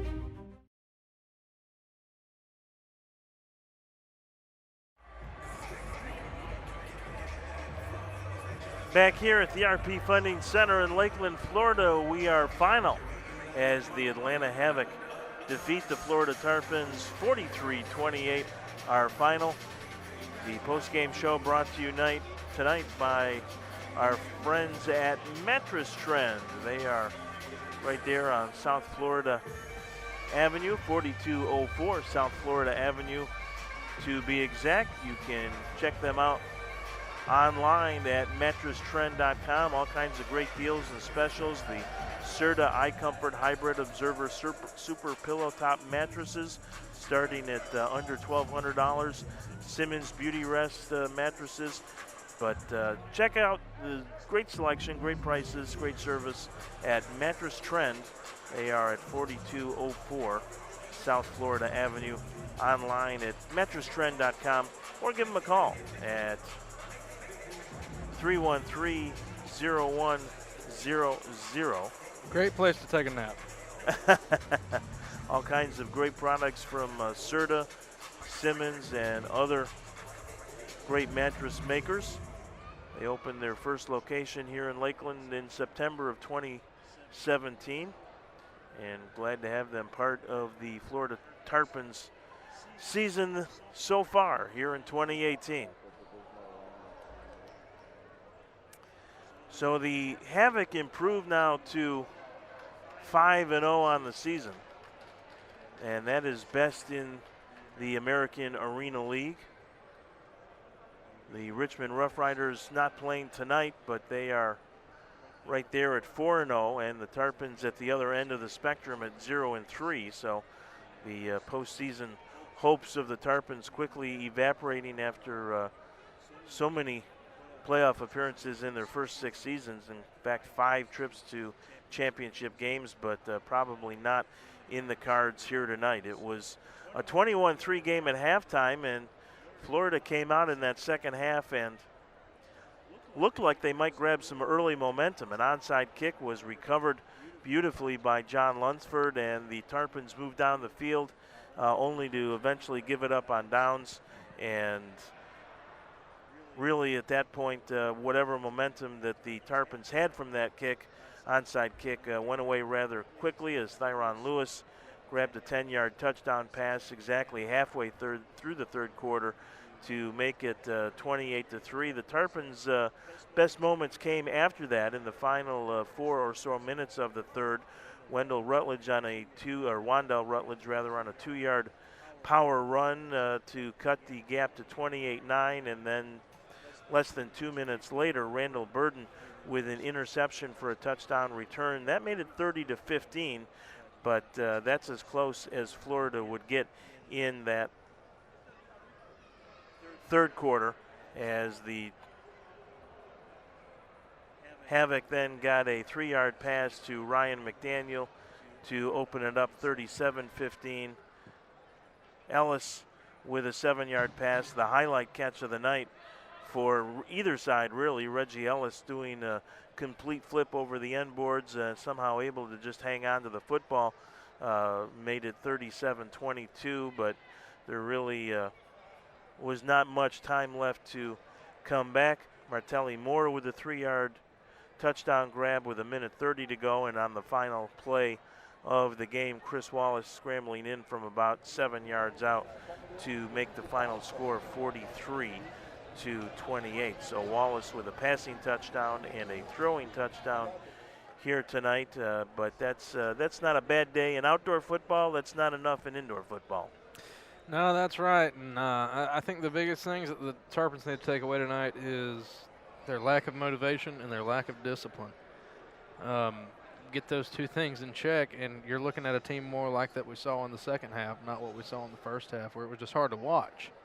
I think if the team that came out in the second half comes out in the first, we might have had a different outcome, just like you said. But they didn't, and now they've got a bye week to prepare, and then another week before the Austin Wild come to town. And it's going to be a 3:30 game on a Sunday at a different time than they're used to playing. Hopefully a little more time to prepare. But biggest thing is I think they're going to have more fan support here, because they're going to have an open free game for people to come and watch. And hopefully that's what will put some motivation and light a fire under these guys' rear ends, as we were saying earlier. Yeah, it's just a place where this franchise is not used to being. And, it's not going to stay there forever. And certainly the Wild, even though they're 3-1 overall, would represent, you would think, a pretty good opportunity to get a win on May 6th. So that'll do it here for our game tonight in Lakeland. We appreciate everyone making this one a little part of your weekend. and we hope that come a couple of Sundays from now that the Tarpons can get their first win on the board. So thanks to our GTV production crew, Brandon, Mike, Gary, and the gang, and special thanks to Austin Walker for being part of the festivities tonight. We will talk to you in a couple of weeks on Sunday, May 6th, the final once again from the RP Funding Center in Lakeland, Florida. The Atlanta Havoc 43, the Florida Tarpons 28. Have a great night, everybody.